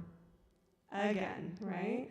So there's different ways to think about the situation, right? So one thing could be, like, again, with our curiosity brain, it could be like, I wonder if you forgot where the laundry hamper is. Maybe we need to move it to the spot where the socks always end up. Or it could be, just asking what are some other possibilities of what's really going on. But also communicating what the need really is. Maybe it's having some freedom. Maybe wife is a little uptight and doesn't give any space, so guy needs to just throw his socks sometimes, right? So we talk about what an underlying need is. So people have universal needs across cultures and across time. So if you think about universal needs, what could some of those be? Pardon? Food, shelter. So we have our concrete physical needs. So food would be like need for nourishment, shelter for safety, right? So we also have emotional needs, love, right? What else? Freedom, yes. Recognition, definitely. Trust, hope, companionship, connection. There's hundreds, but these are all what we call basic human needs or universal human needs that all people need. Unfortunately, sometimes the strategies we use to get those needs met aren't very helpful, right? So for example, if our child who just threw the food back at us, maybe there's some underlying need there of connection, as was suggested by the brother, or maybe it could be something else. But his strategy wasn't one that we would necessarily think is a very helpful one long term, right? Throwing food back at someone. But the recognition there is like, okay, the strategy my child is using right now isn't very helpful. We're going to have to work on the strategy, but first let me connect to the need, right? Let me connect to first the emotion that he's displaying. Wow, you're really upset right now. Let's do something to help you feel better. And then coming back to, I'm wondering if you're needing something. I'm wondering if you're needing some mama time before we eat, because they wouldn't know how to say connection, right? I'm wondering if you need to get some energy out and go play outside before we eat next time. Trying to brainstorm with the child what their need is, because they don't know yet how to communicate that. And their strategy was clearly not one that we want to be repeated. It might be repeated before they get it. But the more that we approach it from a place of empathy and understanding, like the strategy is the problem, my child is not the problem, right? It's not that my child is ungrateful, it's that my child does not yet have a successful strategy for communicating what their need is at this time. So we can work on the strategies, but my child, I love my child, right? Because it really reframes how we think about our children. Because if we just look at the behaviors as who they are, then we get into murky territory, right? So I've worked, I told you all earlier, my specialization is in working with child abuse and trauma. So you can imagine a child who has been separated from their family, or has a child who, let's say, had to stay up late last night. So the example of the child sleeping in, let's imagine that wasn't our child. Let's imagine that it's another child coming into our child's school who's suddenly like throwing things in the classroom. What would our old reaction be to that? Child's throwing kids in the classroom and pulling somebody's hair. Disruptive, bad kid, right? But in reality, our curious brain might think, I wonder what's going on for that child, right? Could be, it's not to go into assumptions about our children's personal lives, but it could, what if the kid couldn't sleep last night because there was fighting in the home, right? What if the child doesn't have food security and doesn't know if they're going to be fed that night? What if they don't know how to connect to their parent and they're feeling really stressed about it? What if they have a learning disability? What if they're gifted and bored in the class and don't know how to express it because they haven't learned the strategies to communicate their needs effectively, right? So when I go into schools and help teachers reframe how they look at children, these are the kinds of things that we talk about. Is the behaviors of the child does not mean that it's a bad child, right? They don't need punishment necessarily, right? They need to be understood. So how do we build relationship with our children, whether as parents or as a community, so that they can feel understood, and then help them learn the strategies, right? But we can't help them learn strategies when we have no relationship with them, right? when children get yelled at the masjid, for example, for playing too loudly or not coming in for salah at salah time, what relationship are they going to build with the community and this place? Right? It's going to push them away. I don't need that, right? They don't need that. But if we want them to be the children who are sitting in the masjid, just going back to what we said first, what's the best way to model that? By building a relationship with them, making them feel loved when they come into these walls, so their heart wants to be here. And with our children, making them feel so connected that they know when there's a problem, we'll get through it, right? And we'll come to how to do that in a little bit. But I just want to emphasize that the importance of understanding strategies different from the essence of who our children are. Because when we talk about when we correlate what they do with who they are, that can impact them tremendously. A label as like the bad kid or the defiant kid or the troublemaker really starts to mess with a person's insides, right? Because at their core, everyone was born with fitra, right? Everyone was born with purity and a soul unblemished. So we connect to that. I was once talking to a supervisor because I was dealing with a couple and I had a suspicion that one of the spouses was abusive. And so I was talking to my supervisor and asking, so first of all, I can't do couples work when there's abuse. That's a whole other issue. But in terms of just talking to somebody who I know has been abusing their spouse, like, how do you even do that, right? Like, it brings up a lot. Like, we're talking about what do situations bring up for you? Like, that brings up a lot. Like, talking to someone who's controlling and being abusive to their spouse. And she told me something which really stuck with me. She said, every person or an abuser is usually an abused child. So when you're working with an abuser, you connect to that child who is never understood, right? Because we believe, right, as Muslims, we believe everybody has a chance, right? Everybody has a chance at redemption. Not to say that that's okay and that, that's a whole other issue. But in terms of trying to help somebody out, being able to go dig underneath and find out, connect with that person, connect with that child, right, within. Okay, so understanding underlying needs. Wanted to next talk about setting limits in a Rahma-centered framework. So I talked about earlier how it doesn't mean because we're building a relationship with our children and we're trying to let them be understanding them as human beings that they can just do whatever they want all the time. Because what happens? Does anyone have a guess? When a child is left to their own devices all the time and has no boundaries or limitation, what is the result of that, would you think?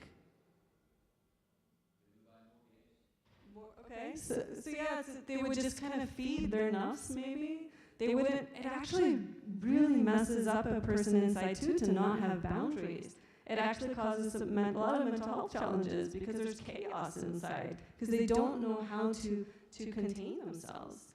So we actually do a service to them, and I was asked once, well, what's the balance between setting limits and having rahmah? My answer to that was setting limits is rahmah, right? Because we're providing safety, internal and external, for our children, right? So when we want to be able to set those limits, though, not to control them, right? Because our purpose, as we discussed earlier, is not to control our children, because we cannot if we tried anyway. We talked about that, right? Can't control them anyway. But the purpose is not control. The purpose is providing containment and safety for our children, because they need it internally and externally. So when we're setting limits, the main difference is that our intention is not to control their behavior, but to provide them with safety, and it is a form of nurturing for them. And so we do that by modeling our values. So we talk about I talked earlier about what we call the dominant paradigm, which is all about control. You have a question? Yeah.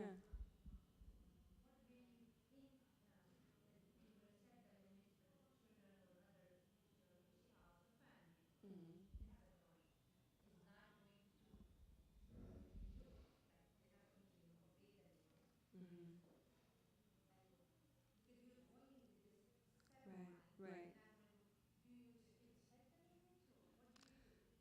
So that's a complicated question, right? Because I would go back, right? So whenever someone comes to me with a parenting question, my first question is, what is the relationship like, right? What kind of relationship has the family built? Because the answer to that depends, right? Because if the groundwork, that all the stuff we've been talking about hasn't been done, it's really hard to set limits in a way that feels respectful, because it will come off as controlling, right? So the question comes back to, what is the purpose of this limit, right? What is the benefit of it? And oftentimes getting children to participate in creating the limits is helpful. So there's some parenting paradigms out there. Many people in the Muslim community follow what's called positive discipline, which is a different paradigm, but very much overlaps. And the advocacy for that, one of the things they do is have weekly meetings, right? And I think this is a great thing to do for the family, to have a meeting where it's talked about. Okay, I'm noticing this is a problem in our family. Let's talk about screen time, because that's in every family, right? I don't know, not just mine, right? Screen time, media time, TV, phone use, right? Maybe not every family. But this is one of the main things I get. How do I get my kids off their phone, or like how do I get them off their video games? So these are things that could be discussed if there's a space to discuss it and to get buy-in.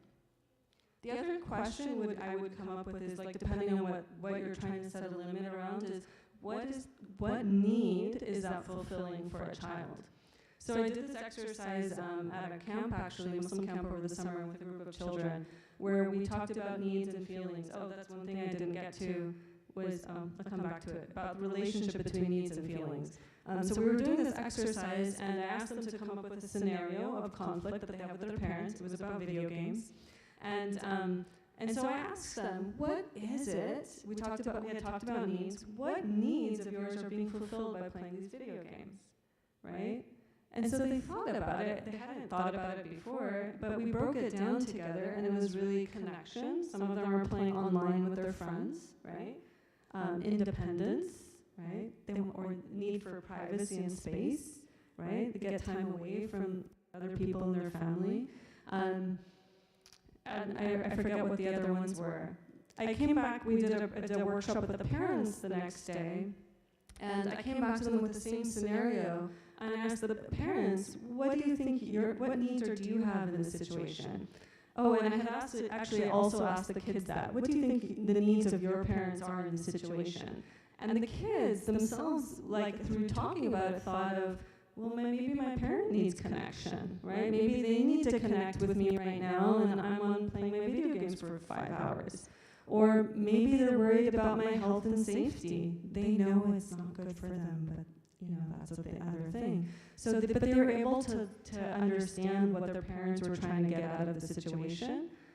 And what we talked about is, how different would a conversation be with, for example, a parent coming in and telling the child, get off your video game, the child ignoring them. We said, this, the child is saying, no, we didn't, or whatever, and going back and forth, and the limit just being ignored, right? How different would it be if a parent came in and said, I'm noticing you're spending a lot of time on your video games. Can we talk about that a little bit? And I'm curious about, like, what that's doing for you. Like, how is that supporting you, right? And first hearing out the child, and then coming back and saying, okay, I hear that you're saying that you want to connect with your friends, it's fun, you're needing enjoyment, that's also a human need, it is fun and enjoyment, you're needing, all these things. I'm wondering if you could hear my concerns about this, right? Because the chances are, once you've connected and heard your child's response, they'd be much more willing to hear what you have to say versus like, I told you so, I know better, right? The dominant, controlling words that we're so used to using. The connection is key. So the limits are set through the relationship, right? Do you hear what I'm saying? So through that communication, it still might be there's a disagreement, but then it would be, you know, I'm really uncomfortable with you playing more than 2 hours a day. So we can talk about when you want to spend those 2 hours, how you're going to time those 2 hours, but because I need, as your parent, to keep you safe and healthy, I can't allow more than 2 hours. How are we going to do that? And that's where the limits come from, right? But it's different than saying, I'm setting this rule in the house and everybody better obey it, right? Right, right. And when we use the word empathy a lot in this practice and other ones too. So empathy, is anyone familiar with what that means?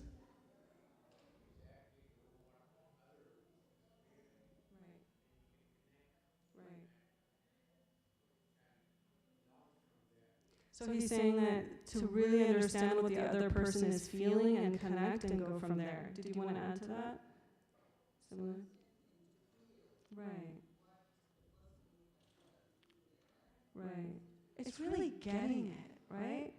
To really get where someone's coming from and being able to connect with that. Because so many times people just feel like they're being controlled, and we break through that by providing empathy and just being able to connect with really trying to hear what's being said and being able to use that as the starting point. Let me do a time check. Where are we? Okay, so I'm going to get to really quick about needs and feelings that I missed.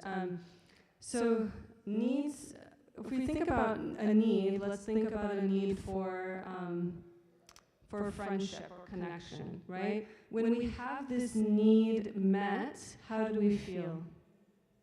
Happy, right? How do we feel when this need of ours is not being met? Stressed? Anything else? Agitated? Sad? Right? Anxious? Right? And happy? So when a lot of times we try to the feelings that people have by looking at what need of theirs is or is not being met in that moment. So we have needs. Depending on whether those needs are met or not met, feelings come up for us. And then we develop strategies to try to get our needs met. Sometimes those aren't very helpful. Okay. So our last point, today I call this the 4 R's. So the first R is to regulate. So if we're in a situation of conflict, we talked about how our bodies respond, right? We start to feel the adrenaline rushing, the stress hormone cortisol kicks in, like we get hot and sweaty and our heart's pumping. This is a sign that we need to take care of ourselves. Because has anyone tried to solve a problem in that state of mind? I'm hearing laughter. Doesn't work. Doesn't work, right? So the thing we want to do is notice it. Again, owning our own journey. I need to regulate. We call that a state of dysregulation. And for some people, it's elevated like that. Sometimes dysregulation can be the opposite, where we just start to feel shut down and depressed and numb. That's also a state of dysregulation. So when we're noting either of these, either the elevated state or what we call the hypo state, we want to bring ourselves back into what we call like a window of regulation. We're going to have ups and downs, right, in life. We're not trying to say don't have that. But we want to be able to manage it within the skill sets that we have in our strategies. So the first thing we want to do is regulate. For different people, that's different things. For some people, that might be sitting down if we're standing up, or laying down. For some people, it might be drinking a glass of water, right? Where do these tips come from that I just mentioned? This is sunnah, right? This is what the Prophet ﷺ has taught us. We talk about this all the time as therapists, and I'm thinking, we've been taught this 1,400 years ago, subhanAllah. But there's other things too. Some people regulate through sound. So whether that's music or Quran or hearing birds chirp or the nature app on your phone, right? Some people regulate through food, through movement. SubhanAllah, so many young kids regulate through movement, and we have them sitting at these desks all day long, and they need to move their bodies to actually be able to regulate internally. So the first R was regulate. The second R, a couple things about that actually. So when we're talking about our children, these are the same things we want them to do. But we talked about earlier, what would we need to do if we want our children to do something?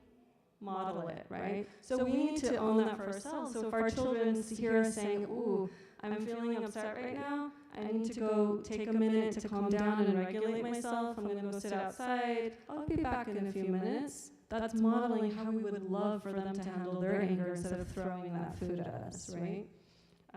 The second part of it was reflect. So we talked about earlier being curious. What are our children really needing in this moment? So when we're in a calm state, we can think about that, right? I wonder, what's going on? Some questions that we might come up with. So these 3 questions I really love. It's from a book called No Drama Discipline. It says, why did my child act this way? What lesson do I want to teach in this moment, and how can I best teach this lesson? Because chances are that's not through yelling at them or spanking them. They ain't gonna learn much that way, right? So really once we're in a regulated state, we can think through the problem and think about, what do I really want to teach them? What am I trying to get out of this? And coaching them through their emotions in that moment, right? Like, wow, you're really feeling upset right now. And I can see how you're so angry. Because sometimes kids can't put a name on it, so having you help them with that can be supportive. So actually that got into the third R, which was respond. So once we've regulated and reflected on the situation, we can respond in a way that is meaningful in the situation rather than just reacting. Being reactive as parents or in any relationship usually just makes it worse, as we talked about, right? That's where the yelling, the spanking, the whatever other techniques we use for control, that's where those come from when we're reacting rather than responding to a situation. And then the last R is restore.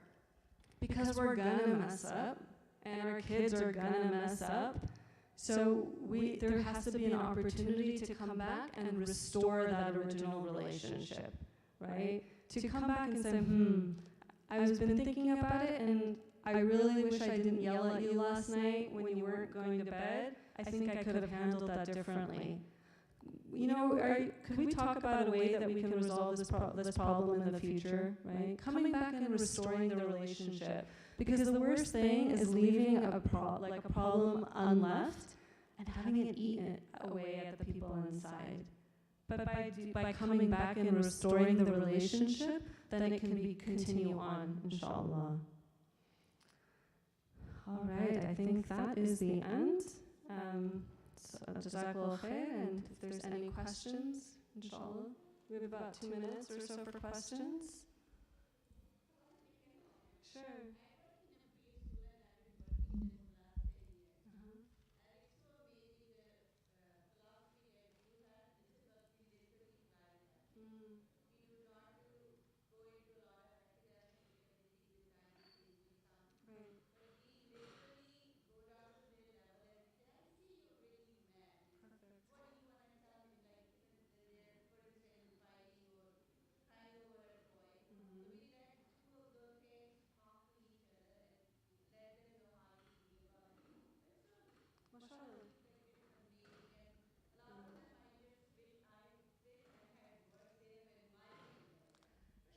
And I think too, the part I forgot to mention, and that was a perfect comment, because I think a big part of having a rahmah-centered approach is having rahmah for ourselves, because we've all done stuff that we probably wish we wouldn't have.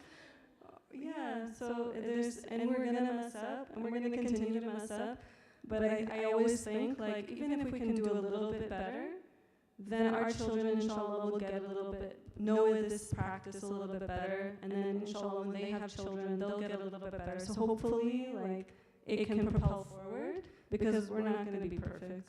Yeah.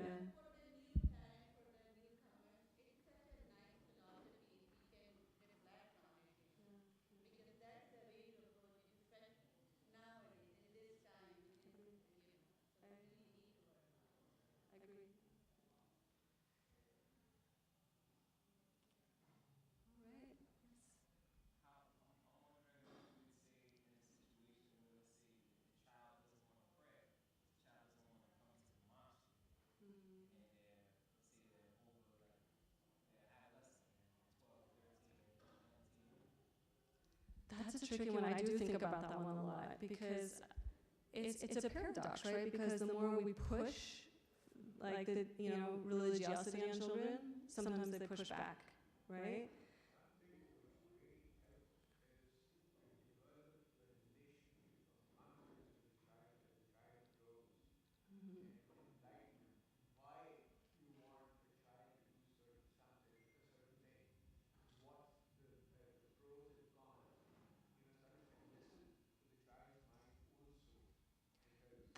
That does come to, I think, where I was going to go with it as well, is, as I answered the other sister's question earlier, is my first question again would be, what is the relationship like, right?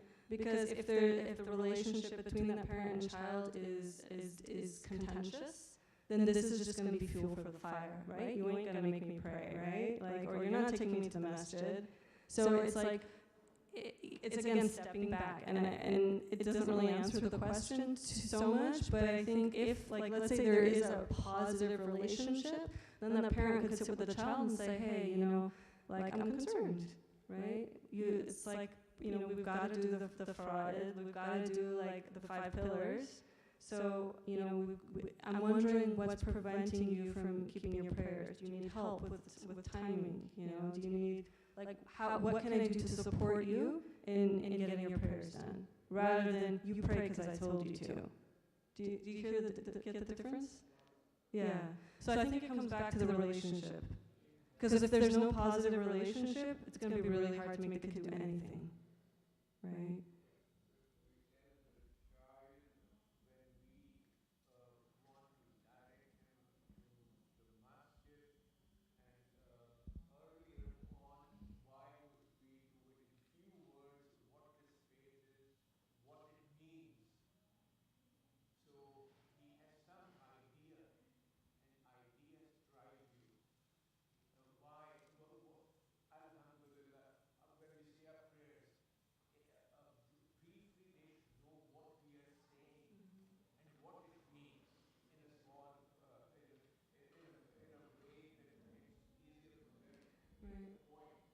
I agree to some extent, but I think there's also some times where, like we talked about limit setting, where sometimes we've got to do stuff, right? We've got to move through the day as well. So when we have the opportunity to have those deeper conversations, but assuming there's a positive relationship, I think it could also be like, you know, in this family, we pray 5 times a day. So we're going to pray 5 times a day, 5 times a day together as a family. What can I do to help you with that? I don't know. I mean, I think it would take some brainstorming with a specific situation to see what works within the context of that family, because it's not a one-size-fits-all, hey, do this and your kids are going to pray. It doesn't work like that. Right. Yeah, getting that explanation is helpful, for sure. Amy?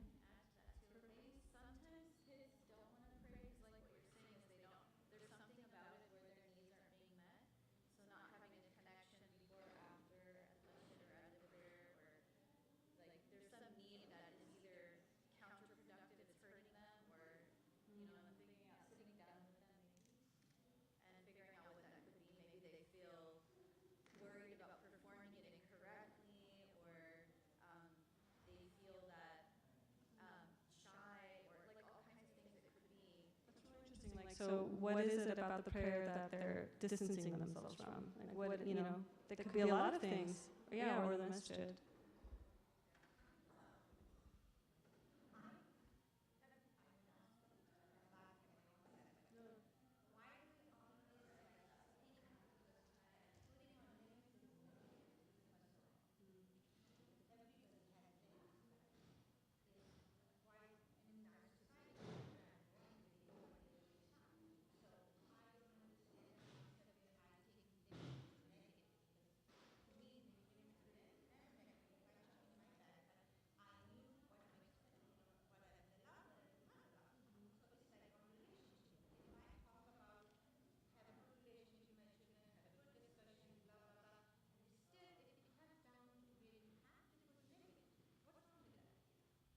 I'm not saying there is. I just think it's good to have a question, right? It's good to have the reflection. And again, what is the limit for, right? Not just to have limits because we should, you know. Right.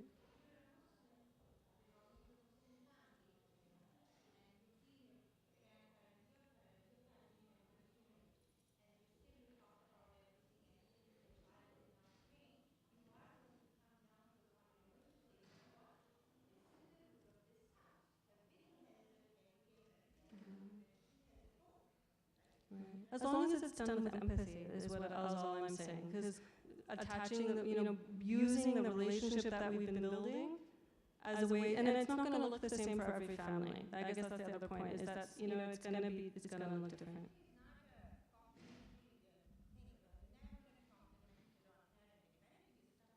Yes, that's usually part of what I say. I forgot to say, it's the toughest thing you're ever going to do in your life. So get ready.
Yeah, I don't, scholarship is not one of my gifts or my experiences, so I don't really know, like, from a dean perspective.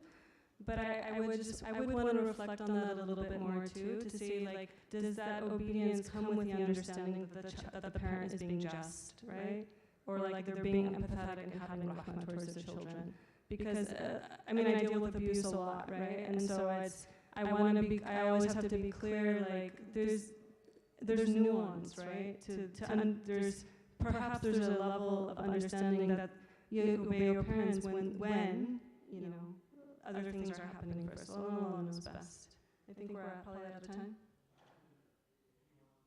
Okay.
Thank you so much for that reminder. That's excellent. Alhamdulillah. Okay, jazakumullah khair.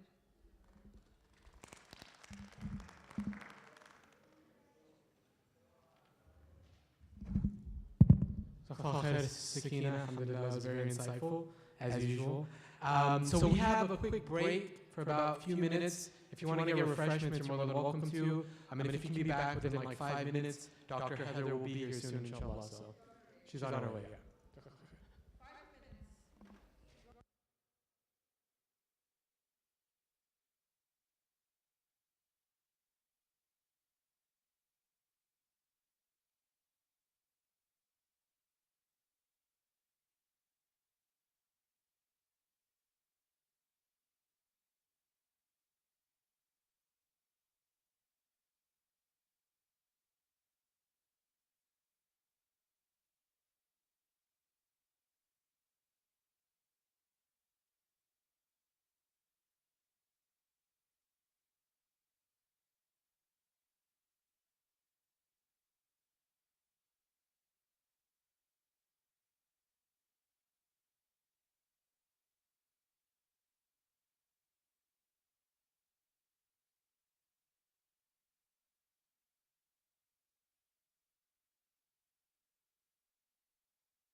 Assalamu alaikum, everybody. Everybody can make their way into the hall, inshallah. Get started.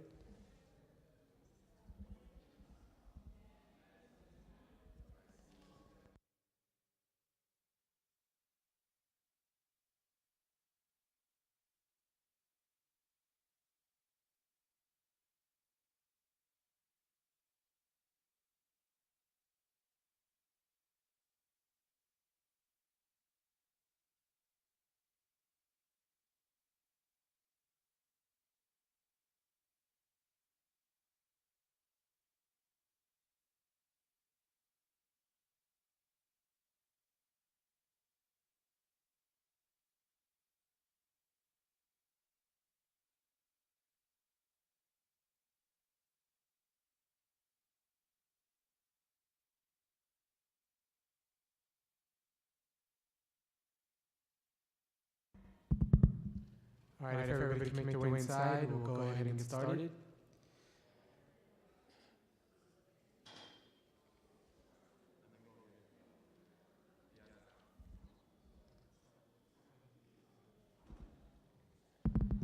All right, so Bismillah, alhamdulillah, wa salatu wa salam ala rasulillah. Alhamdulillah, we have Heather Laird here. It is an honor and privilege to have you as one of our guest speakers for this event. Our guests will definitely enjoy your speech and want to learn and benefit from your 20 years plus journey as a converted Muslim, overcoming the political, social, cultural, and technical challenges during this time. As a Muslim health professional, your expertise will help our youth understand the factors influencing their self-identity to learn in dealing with ongoing challenges in life. Dr. Heather holds a doctorate of psychology with a specialization in marriage and family therapy, a master's in clinical psychology, master's in public health administration. She is the director for the Center for Muslim Mental Health and Islamic Psychology at the University of Southern California. She also hosts the show Muslims and Mental Health on YouTube. MashaAllah, it took like 3 minutes. So without further ado, inshallah, Dr. Heather. Assalamu alaikum wa rahmatullahi wa barakatuh. So that was quite an introduction. I wanted to talk to you about a couple different things today. My understanding is the overall theme today is who am I, and looking at our self-identity and our children's self-identity. And so I want to start out just talking to you a little bit about the background of what goes into forming that. As well, then we will transition in talking about the paradigm of the individual versus the communal responsibility, and how do we create resilient, informed communities, because that's what our children need at this time.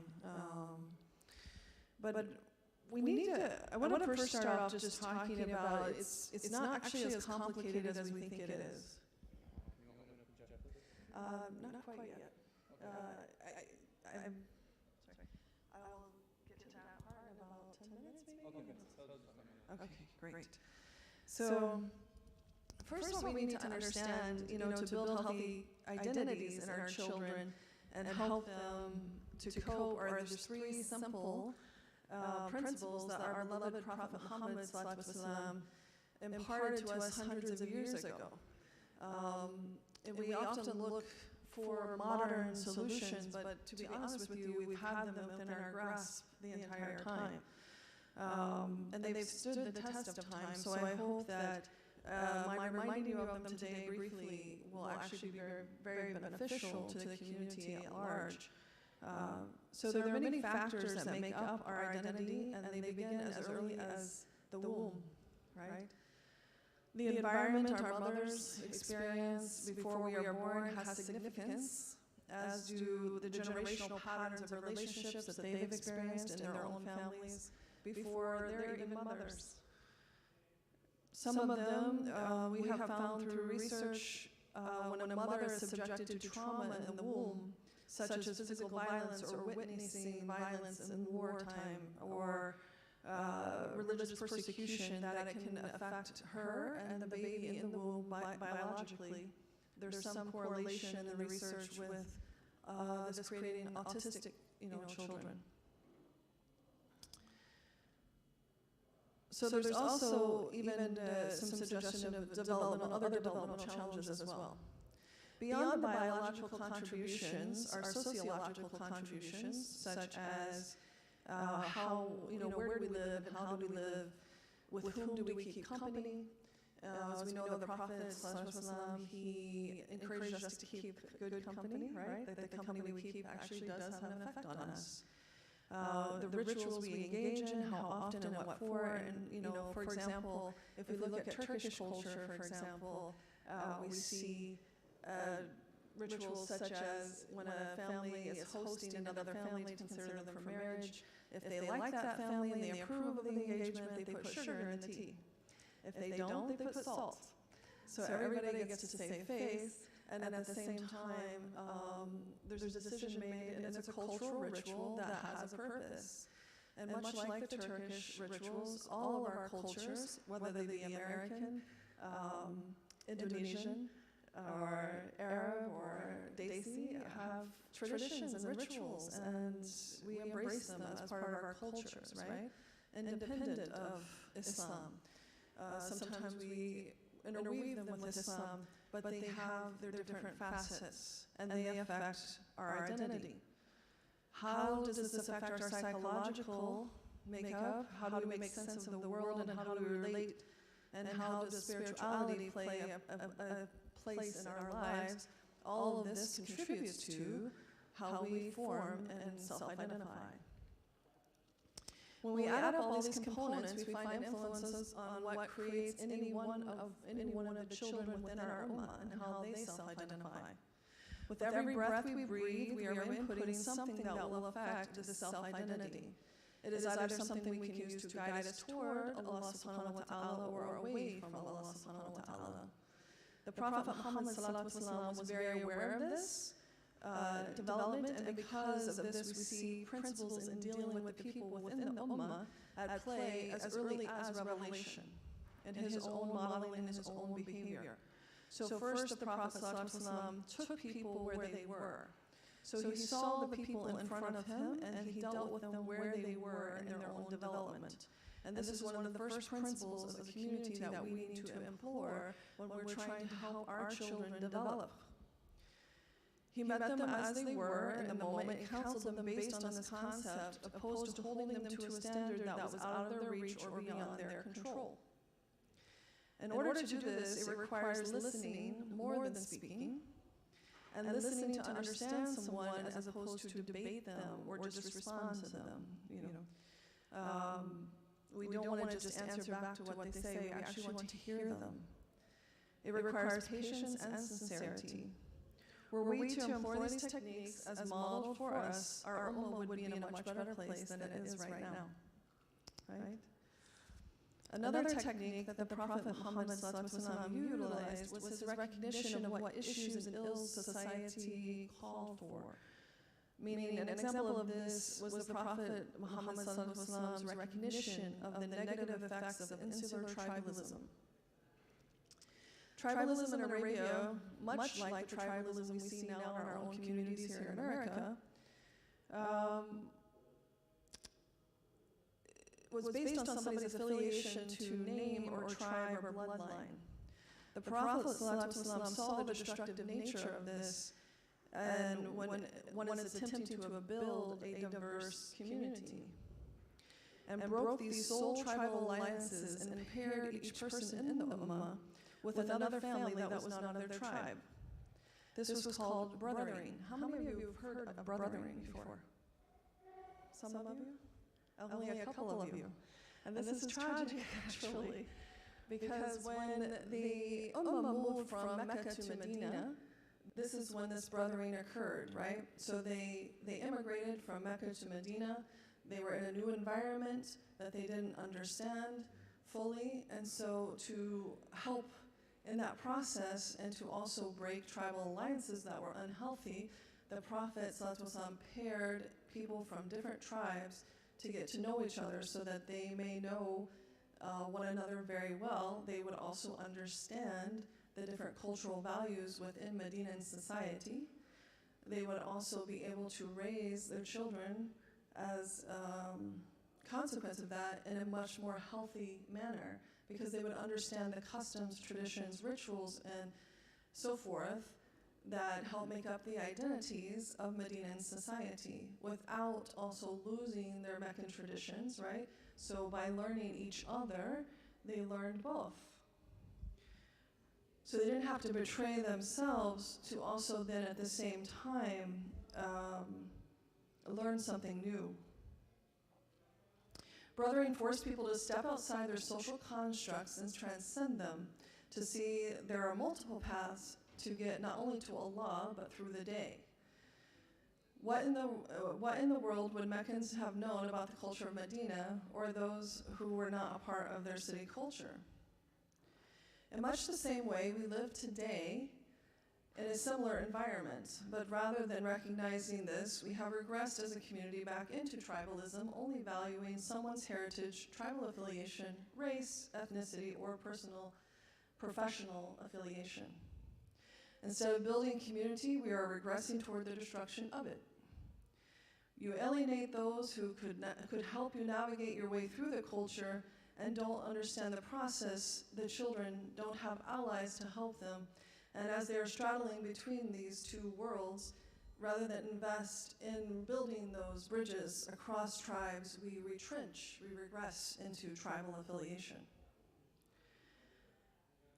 Insinuations are made, trying to defy the shahadas taken by the converts, and attempts are made to destroy their self-identities as Muslims by likening them to governmental spies and traitors. These people in leadership positions are few who have loud voices and big sticks to bully people into submission into their way, which is tribal and not of the tribe of Muhammad sallallahu alaihi wasallam.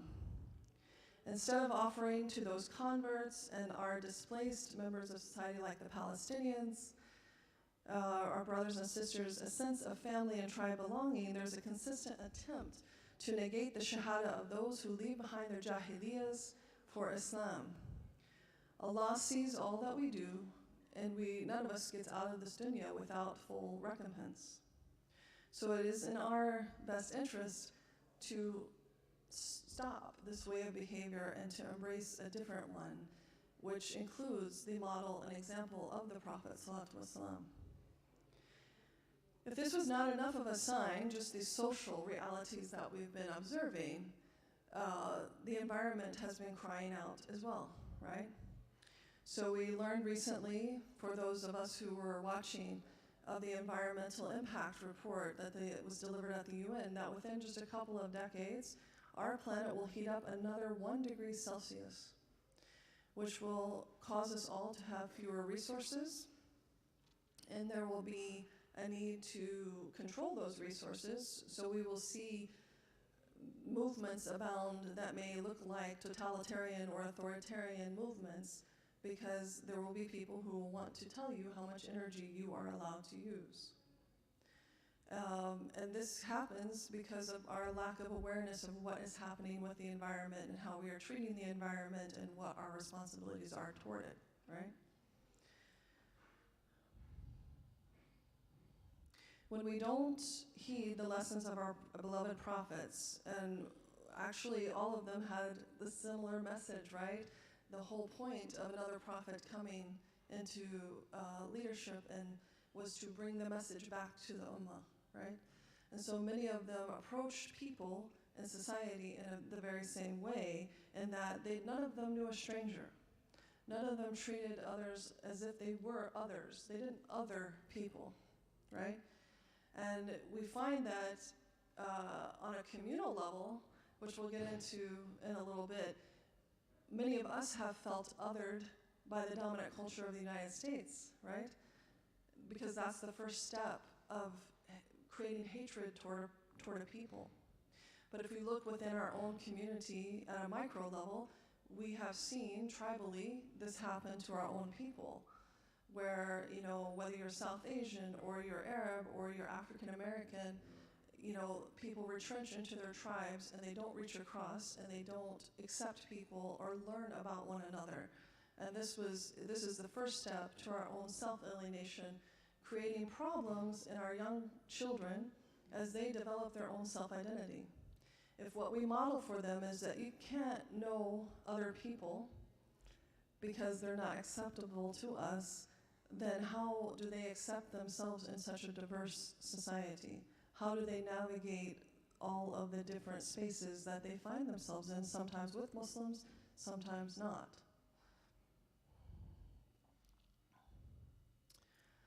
The third principle that the Prophet ﷺ taught us that we need to revive is knowing what our brothers and sisters need before they ask for it.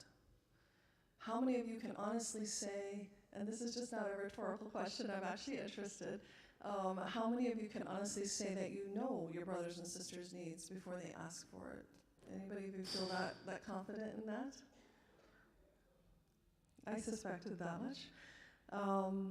How many of you actually know who all belongs in your community? So, for example, if you saw them come in the masjid, you would know, yeah, they attend here regularly, or no, they don't. So this is one of the first steps in our being able to help our children, right? We have to help ourselves as adults.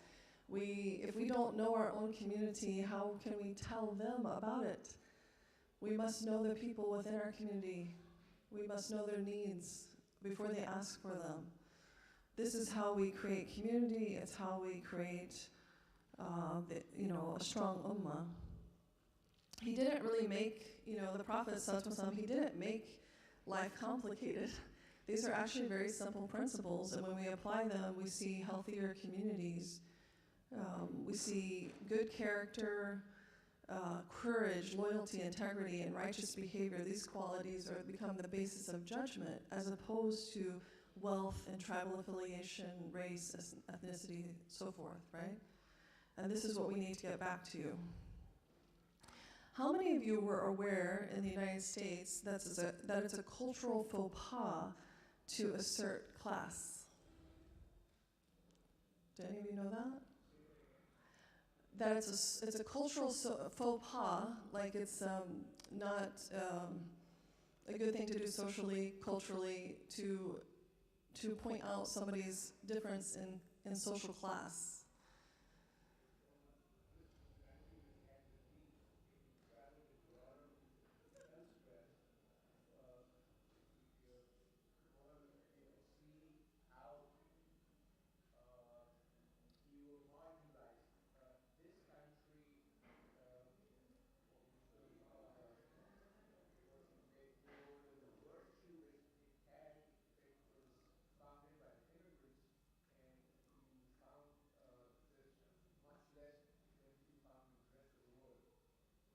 Much less, what is that? Much less, the feeling of class stratification? So there's much less of a feeling of it only because it's considered a foul social thing to do, to point it out. There still exists quite a bit of stratification underneath the surface, but it's not supposed to be openly differentiated because it's considered socially not okay, right? As a part of American culture. But when we see that come into connection with other cultures that immigrate to the United States, where the class stratification is very clear, and there are clear behaviors based on that class stratification, we see an explosion of types, right? So when you go, for example, into an inner city masjid that is predominantly African American, and you have people coming from overseas who don't know this reality, and then act in ways that suggest that there's a difference in class, and so therefore I can treat you differently. What happens is an alienation from the beginning between these two groups of people, because that's, and according to American culture, just not okay to do, even if there is a class difference. And what it gets translated oftentimes into is racism, whether it actually is intended as a racist act or not. And that has to do with the differences in culture and the differences of understanding, right? This is important because if we don't take time to understand our American family, our American Muslim family, who have these insights and can guide our immigrant Muslim family in America through these different aspects of American society, the children are the ones who lose out. Because as immigrants, our immigrant families often don't know these markers of culture. It's not their blame, they're new to society, they don't know. But they don't know what they don't know. And by not being able to reach across and get to know one another, then that just complicates things further for the children. Because the children themselves grow up as Americans and their own self-expression of that, and they're trying to navigate both of those worlds. When we insulate ourselves into our own cultural identifications that we used somewhere else previously, who do you think, or what do you think the children are listening to when they're growing up and developing? Are they listening to the previous ways of doing things, or are they listening to the new ways that they've come into be? What do you think? Maybe both, right? What do you think? Then, no, speak louder. Your voices are important, they make up this community.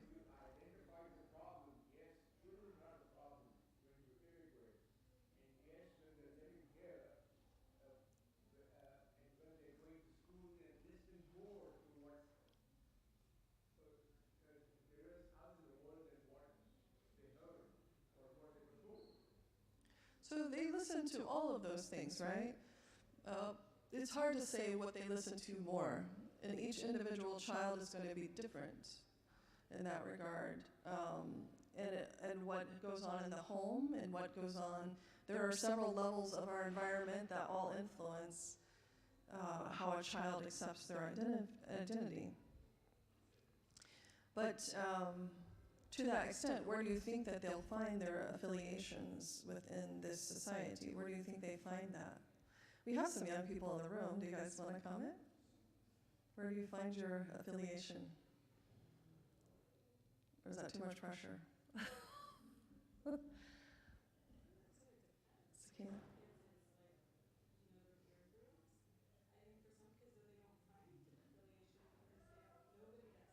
That's right.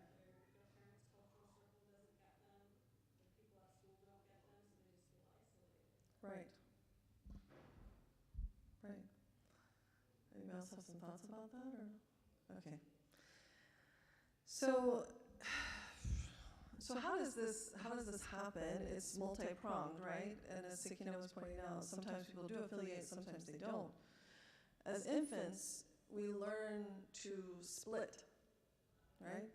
Have you ever heard of this concept of splitting? No? Okay. So as infants, we learn to split because what happens is, so when a baby is born, for the first 2 years of their lives, they don't see any difference between themselves and their mother. They see themselves as one entity, right? It's a beautiful thing. But what happens is, during that time period, mom is feeding the child, right? Whether it's breastfeeding or with a bottle, and at some point she has to go and use the bathroom, and she has to leave the child by themselves, and the child cries, right? And the child cries because to that child, their concept of mom is all everything wonderful, everything good, everything beautiful, right? But they can't make mom bad because mom's all good. And then what we have is a splitting that occurs. So there's a bad mom, there's a good mom, right? The bad mom goes away. Sometimes the good mom is, who gives us everything. And as a result, we learn as an infant how to split. This will come into play, as we'll see later on, as our kids develop in America. But I'd like to point out the recipe of the principles of the Prophet are what will help us be successful and become successful as a community. So what we find in our Islam, right? At the age of 2, when we start to see ourselves as different, this is when we start to develop into having our own personalities, our own sense of who we are. It actually starts very young. And what we decide to put in with every day and every breath of who we are will make up that recipe of who we become, right? Which is why we focus, a lot of our traditions focus on ritual as children are young, because they can learn ritual. This is where they learn how to make salat. This is where they memorize, because doing that it puts the seeds in to grow the tree for later, right? It doesn't necessarily teach them how to utilize those things to help them through life, but at least they know how to do them. Much later then we can, as they have critical thinking skills, we can talk to them about how these rituals are beneficial in their lives to help them through every day. And that connection, for example, with salat is really important. Why do we make salat? How is that beneficial to helping us through our day? Is it just a ritual? Is it just a rule? Which is what a lot of our kids report, right? That's where it stopped. They didn't get beyond the rules of it, or the ritual of it. But as the children grow, what we find is the same paradigm exists in our parenting that exists within our individual responsibility and accountability with Allah, right? We have our individual responsibility and we have our communal responsibility. We have our individual accounting. We also account for the community that we are a part of, how that community is and how healthy it is and how well taken care of the members of it are. We as a community will be accountable for that, right? So we have two levels of accountability. We see this in signs within our community all over the place. We have our individual prayer, we have our communal prayer. We have our individual lifestyle functions at home, and then we have our communal functions with weddings and deaths and all of those communal obligations. Our children have rights upon us. There's a dialectical relationship between the responsibilities of the children toward their parents and the parents' responsibilities toward the children. The children have a right to a psychological and emotional welfare. They have a right to be fed and clothed and taken care of. By the same way that parents have a right to be respected, right?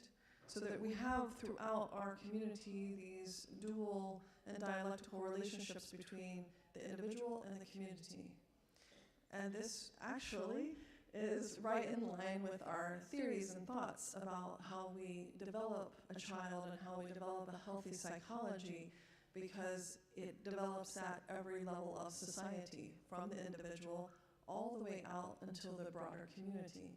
And at each one of those levels, it has an input into creating that healthy or not so healthy well-being of the child.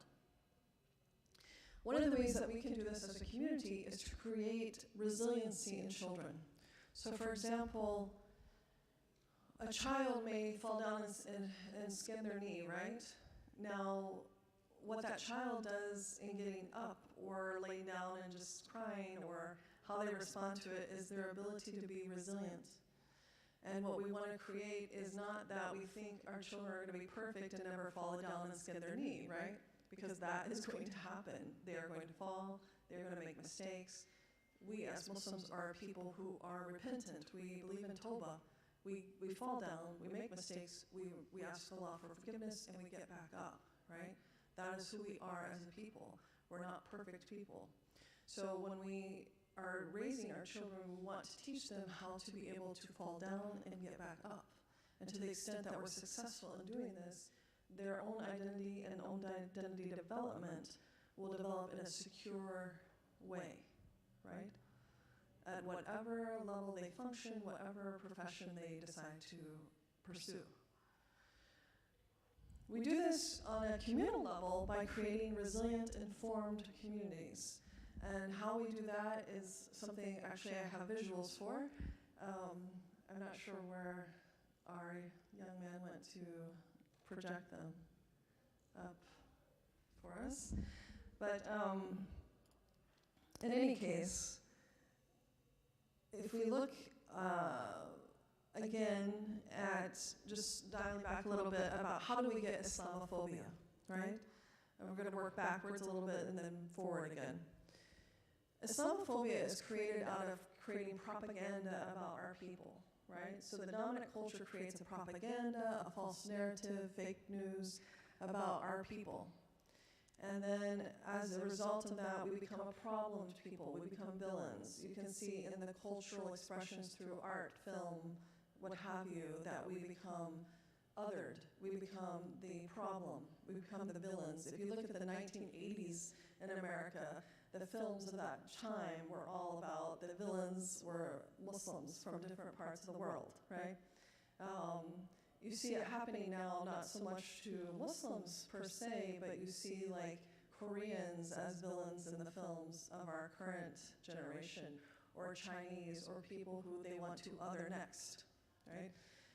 But from the 80s on forward, we had a lot of villains who were Muslim in the cultural expressions, which is how we get to our Islamophobia today. It doesn't happen overnight, although it can, actually. So we become the enemy of the state, and what happens is these narratives affect our children because they get traumatized by these narratives through either being bullied, by being othered, by being excluded and isolated. And what that creates in them is a response to the Islamophobia of either three kinds, right? They fight the people doing this, they freeze, or they flee. Fleeing can look like, deciding not to be Muslim. Fleeing can look like not being a part of the community. Fleeing can look like I wear one dress at home, and when I leave the house, and I wear another one at school. It can look like trying to pronounce one's identity as different than what their God-given or born identity is, right?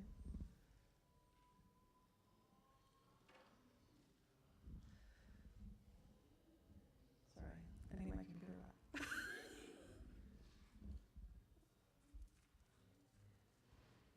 Thank you. Thank you.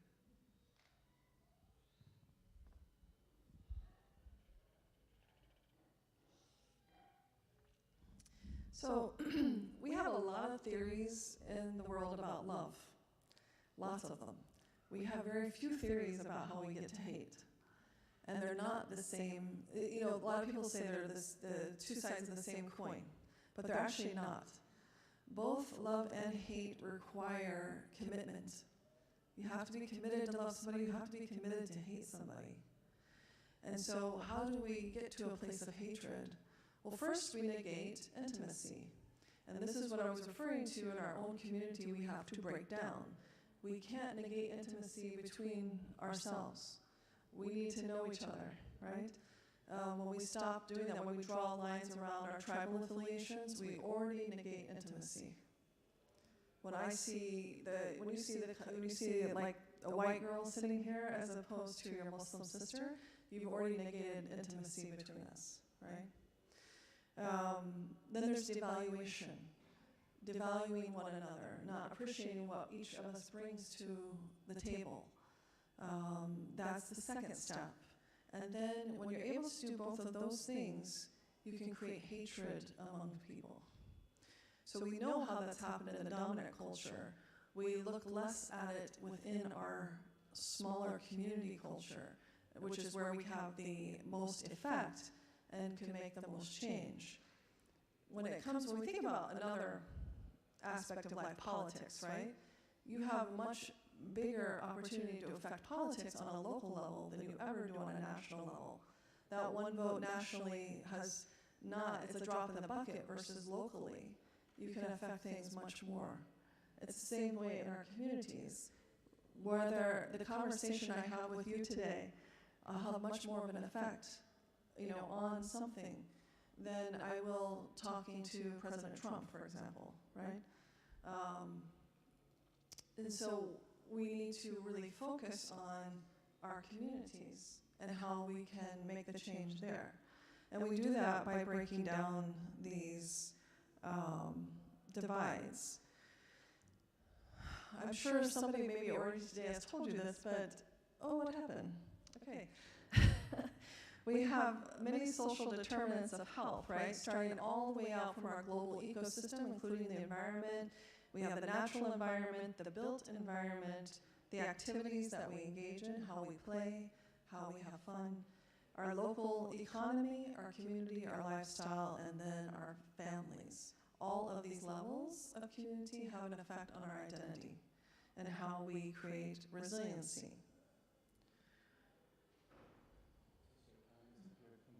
Yeah, I know.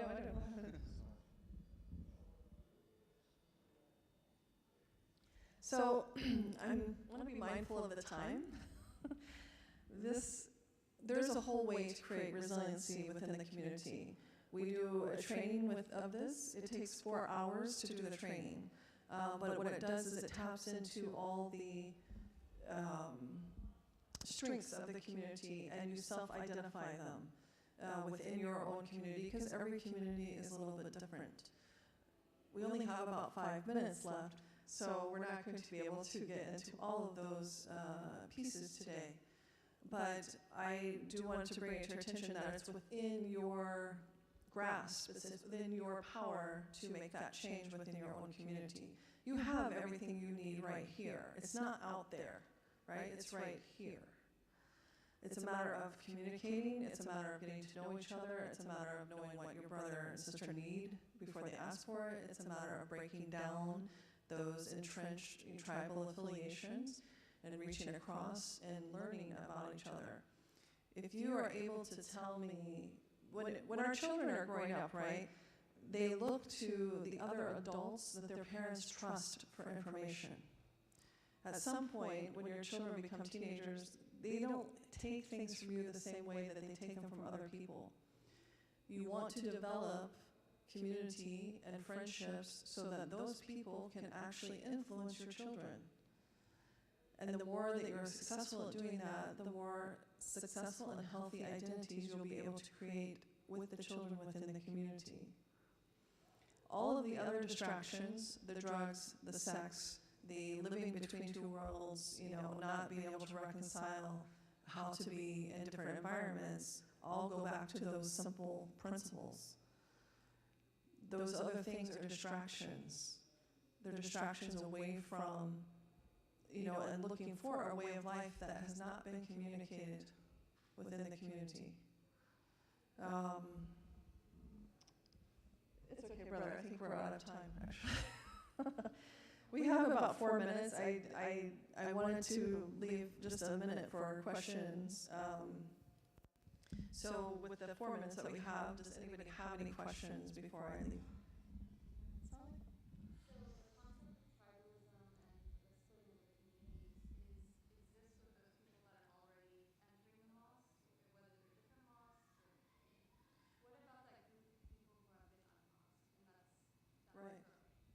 Right. Well, this is part of why they have been unmosqued, right?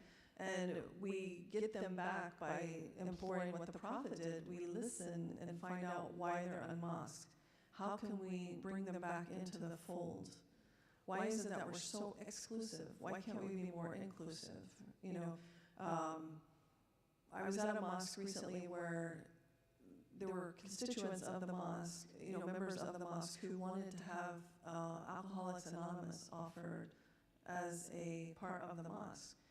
And the immediate board reaction was, we can't have that here, we're a mosque, right? Like, how can we have something like that here? And, well, the reality is that there are people there who need it, who ask for it, they're part of that community. And the Prophet himself dealt with people who drank alcohol. He had prescriptions for them. He said, to some he said, leave them be, because if they're drinking, they won't womanize and, cause mayhem, just let them go. To others, he helped them, wean themselves off of alcohol through a harm reduction model.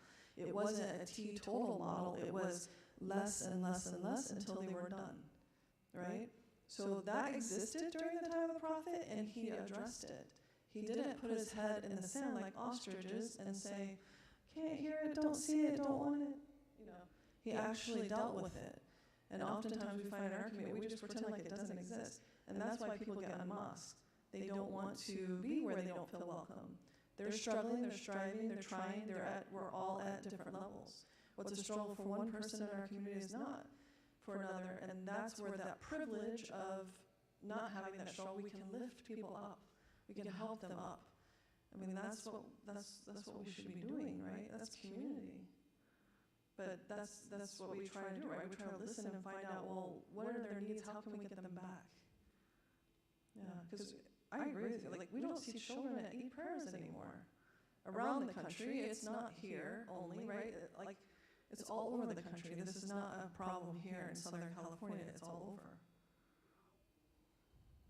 Any other questions?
So it's a few things, right? One is Islamic knowledge, right?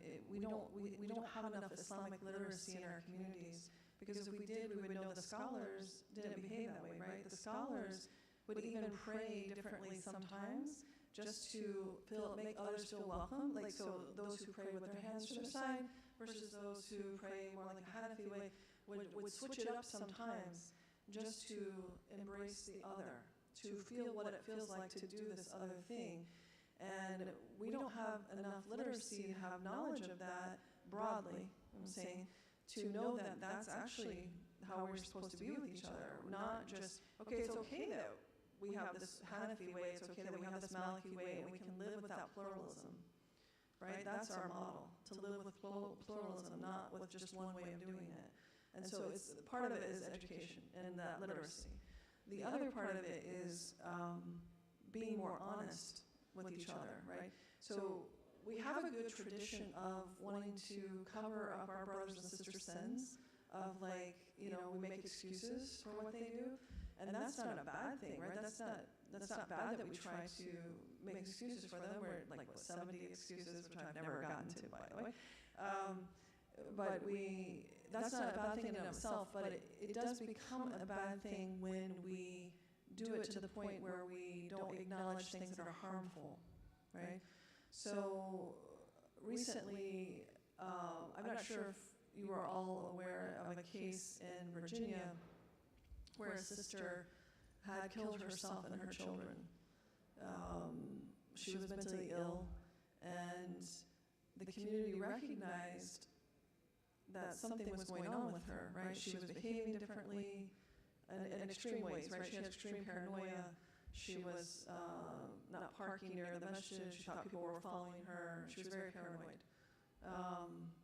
But rather than approach her and say, hey, what's going on, or let's figure out what's happening here, people made excuses for her behavior. Oh, she's just going through that phase. We've seen that phase before. She's just going through it. And which is, I mean, like, that's part of how we do, right? It's part of how we are. But at the same time, it was harmful, right?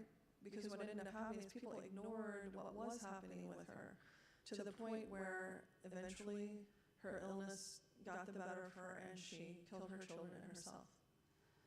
The same way, here in the Southern California, we have an epidemic of suicide in our community amongst our youth that people are not being honest about, right? I mean, even with the coroner, they want to go, and the coroner, of course, knows, but the rest of our community doesn't. And it comes out that it was this or that, but not what it really was. And until we're more honest and can be more honest with each other, what that requires, right, is creating a psychologically safe environment so that I can let down those walls to be able to be honest with you, right? I have to feel safe. Otherwise, it doesn't happen. You know, we'll just do these polite civil exchanges, and we all go on our merry way, and that's it. But underneath that, there's a lot of suffering happening. I can't tell you, I mean, I could tell you, but we don't have time, of how much actually is happening in our community that we don't talk about.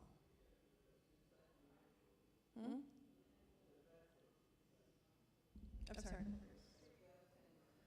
Drugs, suicide, sexual abuse, sexual molestation, sexual assault, through our men and our women. So, you know.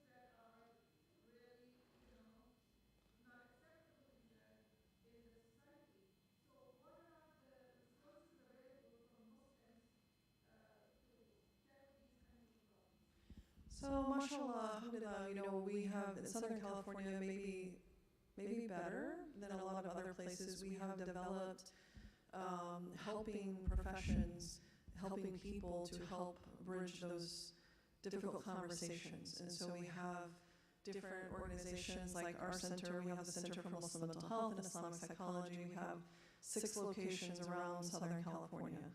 And then we have Sister Sakina is involved with Khalil Center. That's another one that's in the valley.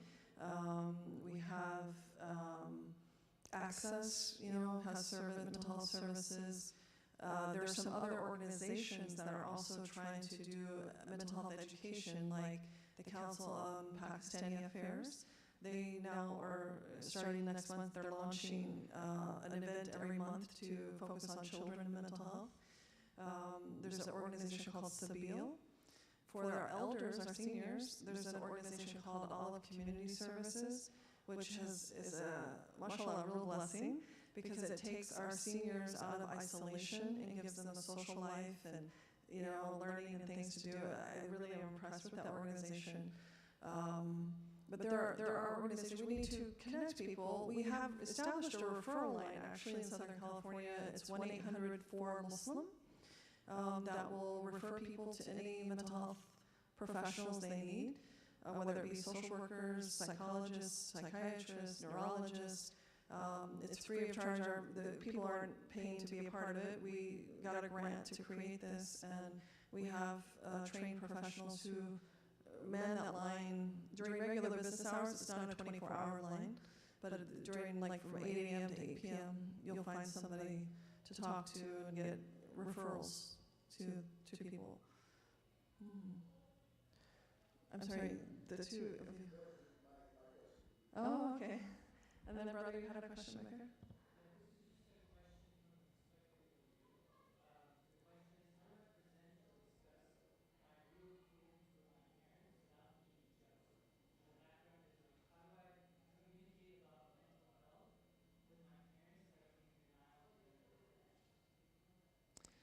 This is a really good question, right? Because I'm not going to sugarcoat it and say that, well, you just talk to them, right? And because actually, again, it goes back to safety.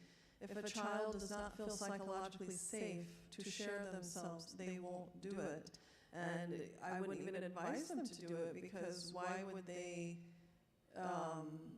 you know, it's not going to help them to be rejected again, to be, you know, made to feel that who they believe they are is also not okay. So this is where sometimes you need the help of a third party. Sometimes that's the imam, right? Although most of our imams have recognized that they are not equipped to deal with these kinds of issues, and so they refer. They now have learned how to refer. We have done, religious leaders, behavioral health training with a lot of the imams in Southern California, but out of that, actually, what they learned was we're not equipped to deal with these issues. So they refer to the mental health professionals we have, because that's what we're trained to do, to help people, to communicate better, to have better family relationships, right? And sometimes it requires that. If a child is struggling, though, even a teenager, they can reach out and get help from a mental health professional even without their parents' permission. Now, I know that might make some of us feel uneasy, but just to let you know, it's better for them to get help than be hurting themselves or even worse, killing themselves, right? But as of the age of 14, they can consent to their own therapy.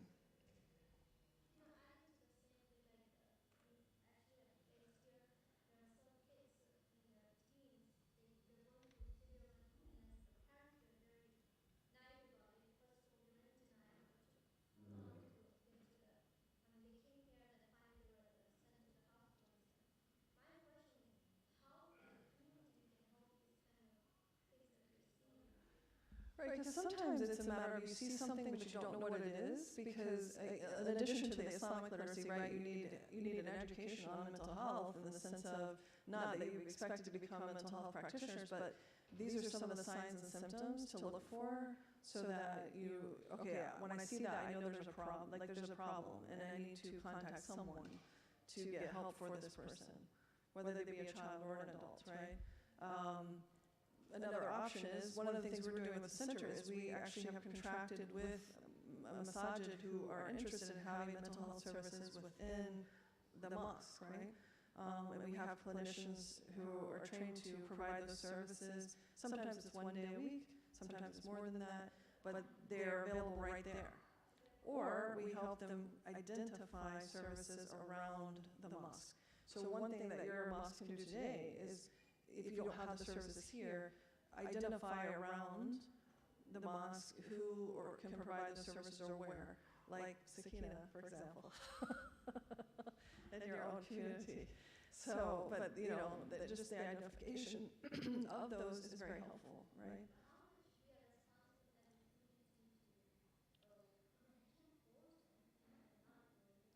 That's right. You can't. It's like the whole idea of taking a horse to water but making it drink. You can't make it drink, right? You can't.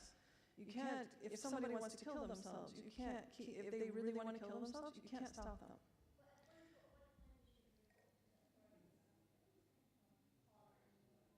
Right. So this is a whole training.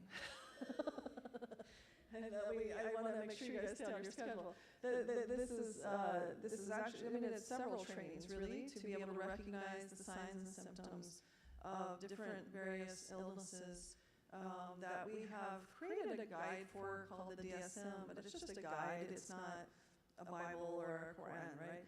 But it's a guide to help us understand when things have gone to a point where we can't individually handle them. Yeah. Sakina is a great resource right here within your midst. Yeah, mashallah. So, yeah. Absolutely. This is a great first step, absolutely.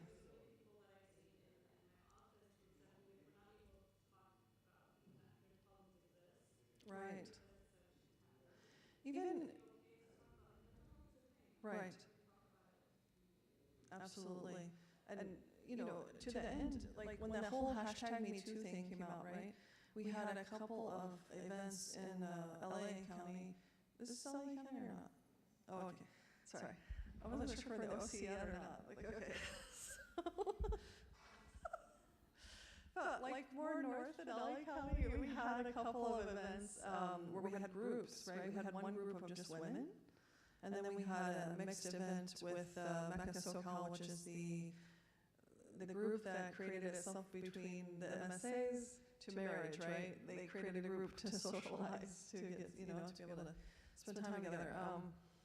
But we had these two events, and what was amazing to find out was how many people in our own community have had these hashtag Me Too experiences, right? There were so many. And to allow that space for people to talk is a blessing. We have to, sometimes, like when we have a wound, we get the infection out so the wound can heal. We have to work on first being aware that there's an infection. Because we seem to not want to see that. We just let it scab over and then don't address it. But anyway, like you said, Sakina, this is a great first step. We have many resources available in the community. You can tap into them anytime you'd like. Sakina, I think, would be your first go-to. She's very knowledgeable about all the resources that do exist in our community and can tap into them. But thank you for having me, and I hope that my words were helpful. Forgive me for anything I may have said that was wrong. And inshallah, hope you have a great, blessed rest of your day today. Assalamu alaikum.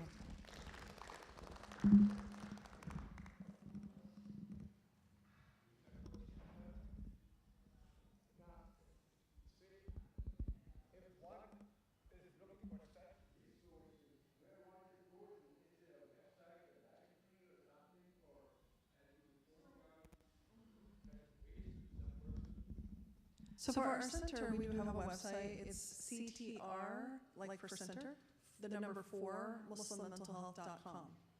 And you can find a lot of references to resources there. I'm sure, Sakina, do you guys have a website? Oh, okay. So, yeah, you can also call the 1-800-4, the number 4, Muslim. MUSLIM. Yeah, that's a good start. All right, Jazakallah khair, Dr. Heather. Appreciate your insightful advice. Inshallah, we're going to be taking a break for Dhuhr. After Dhuhr, we're going to be going to eat downstairs. You need to make sure that you get a ticket from the table over there, so it gives evidence that you paid, alhamdulillah, because this is a fundraiser. So after you pray, make sure you go to the table, get a ticket, and then make your way downstairs, inshallah, for lunch. All right, Jazakallah khair.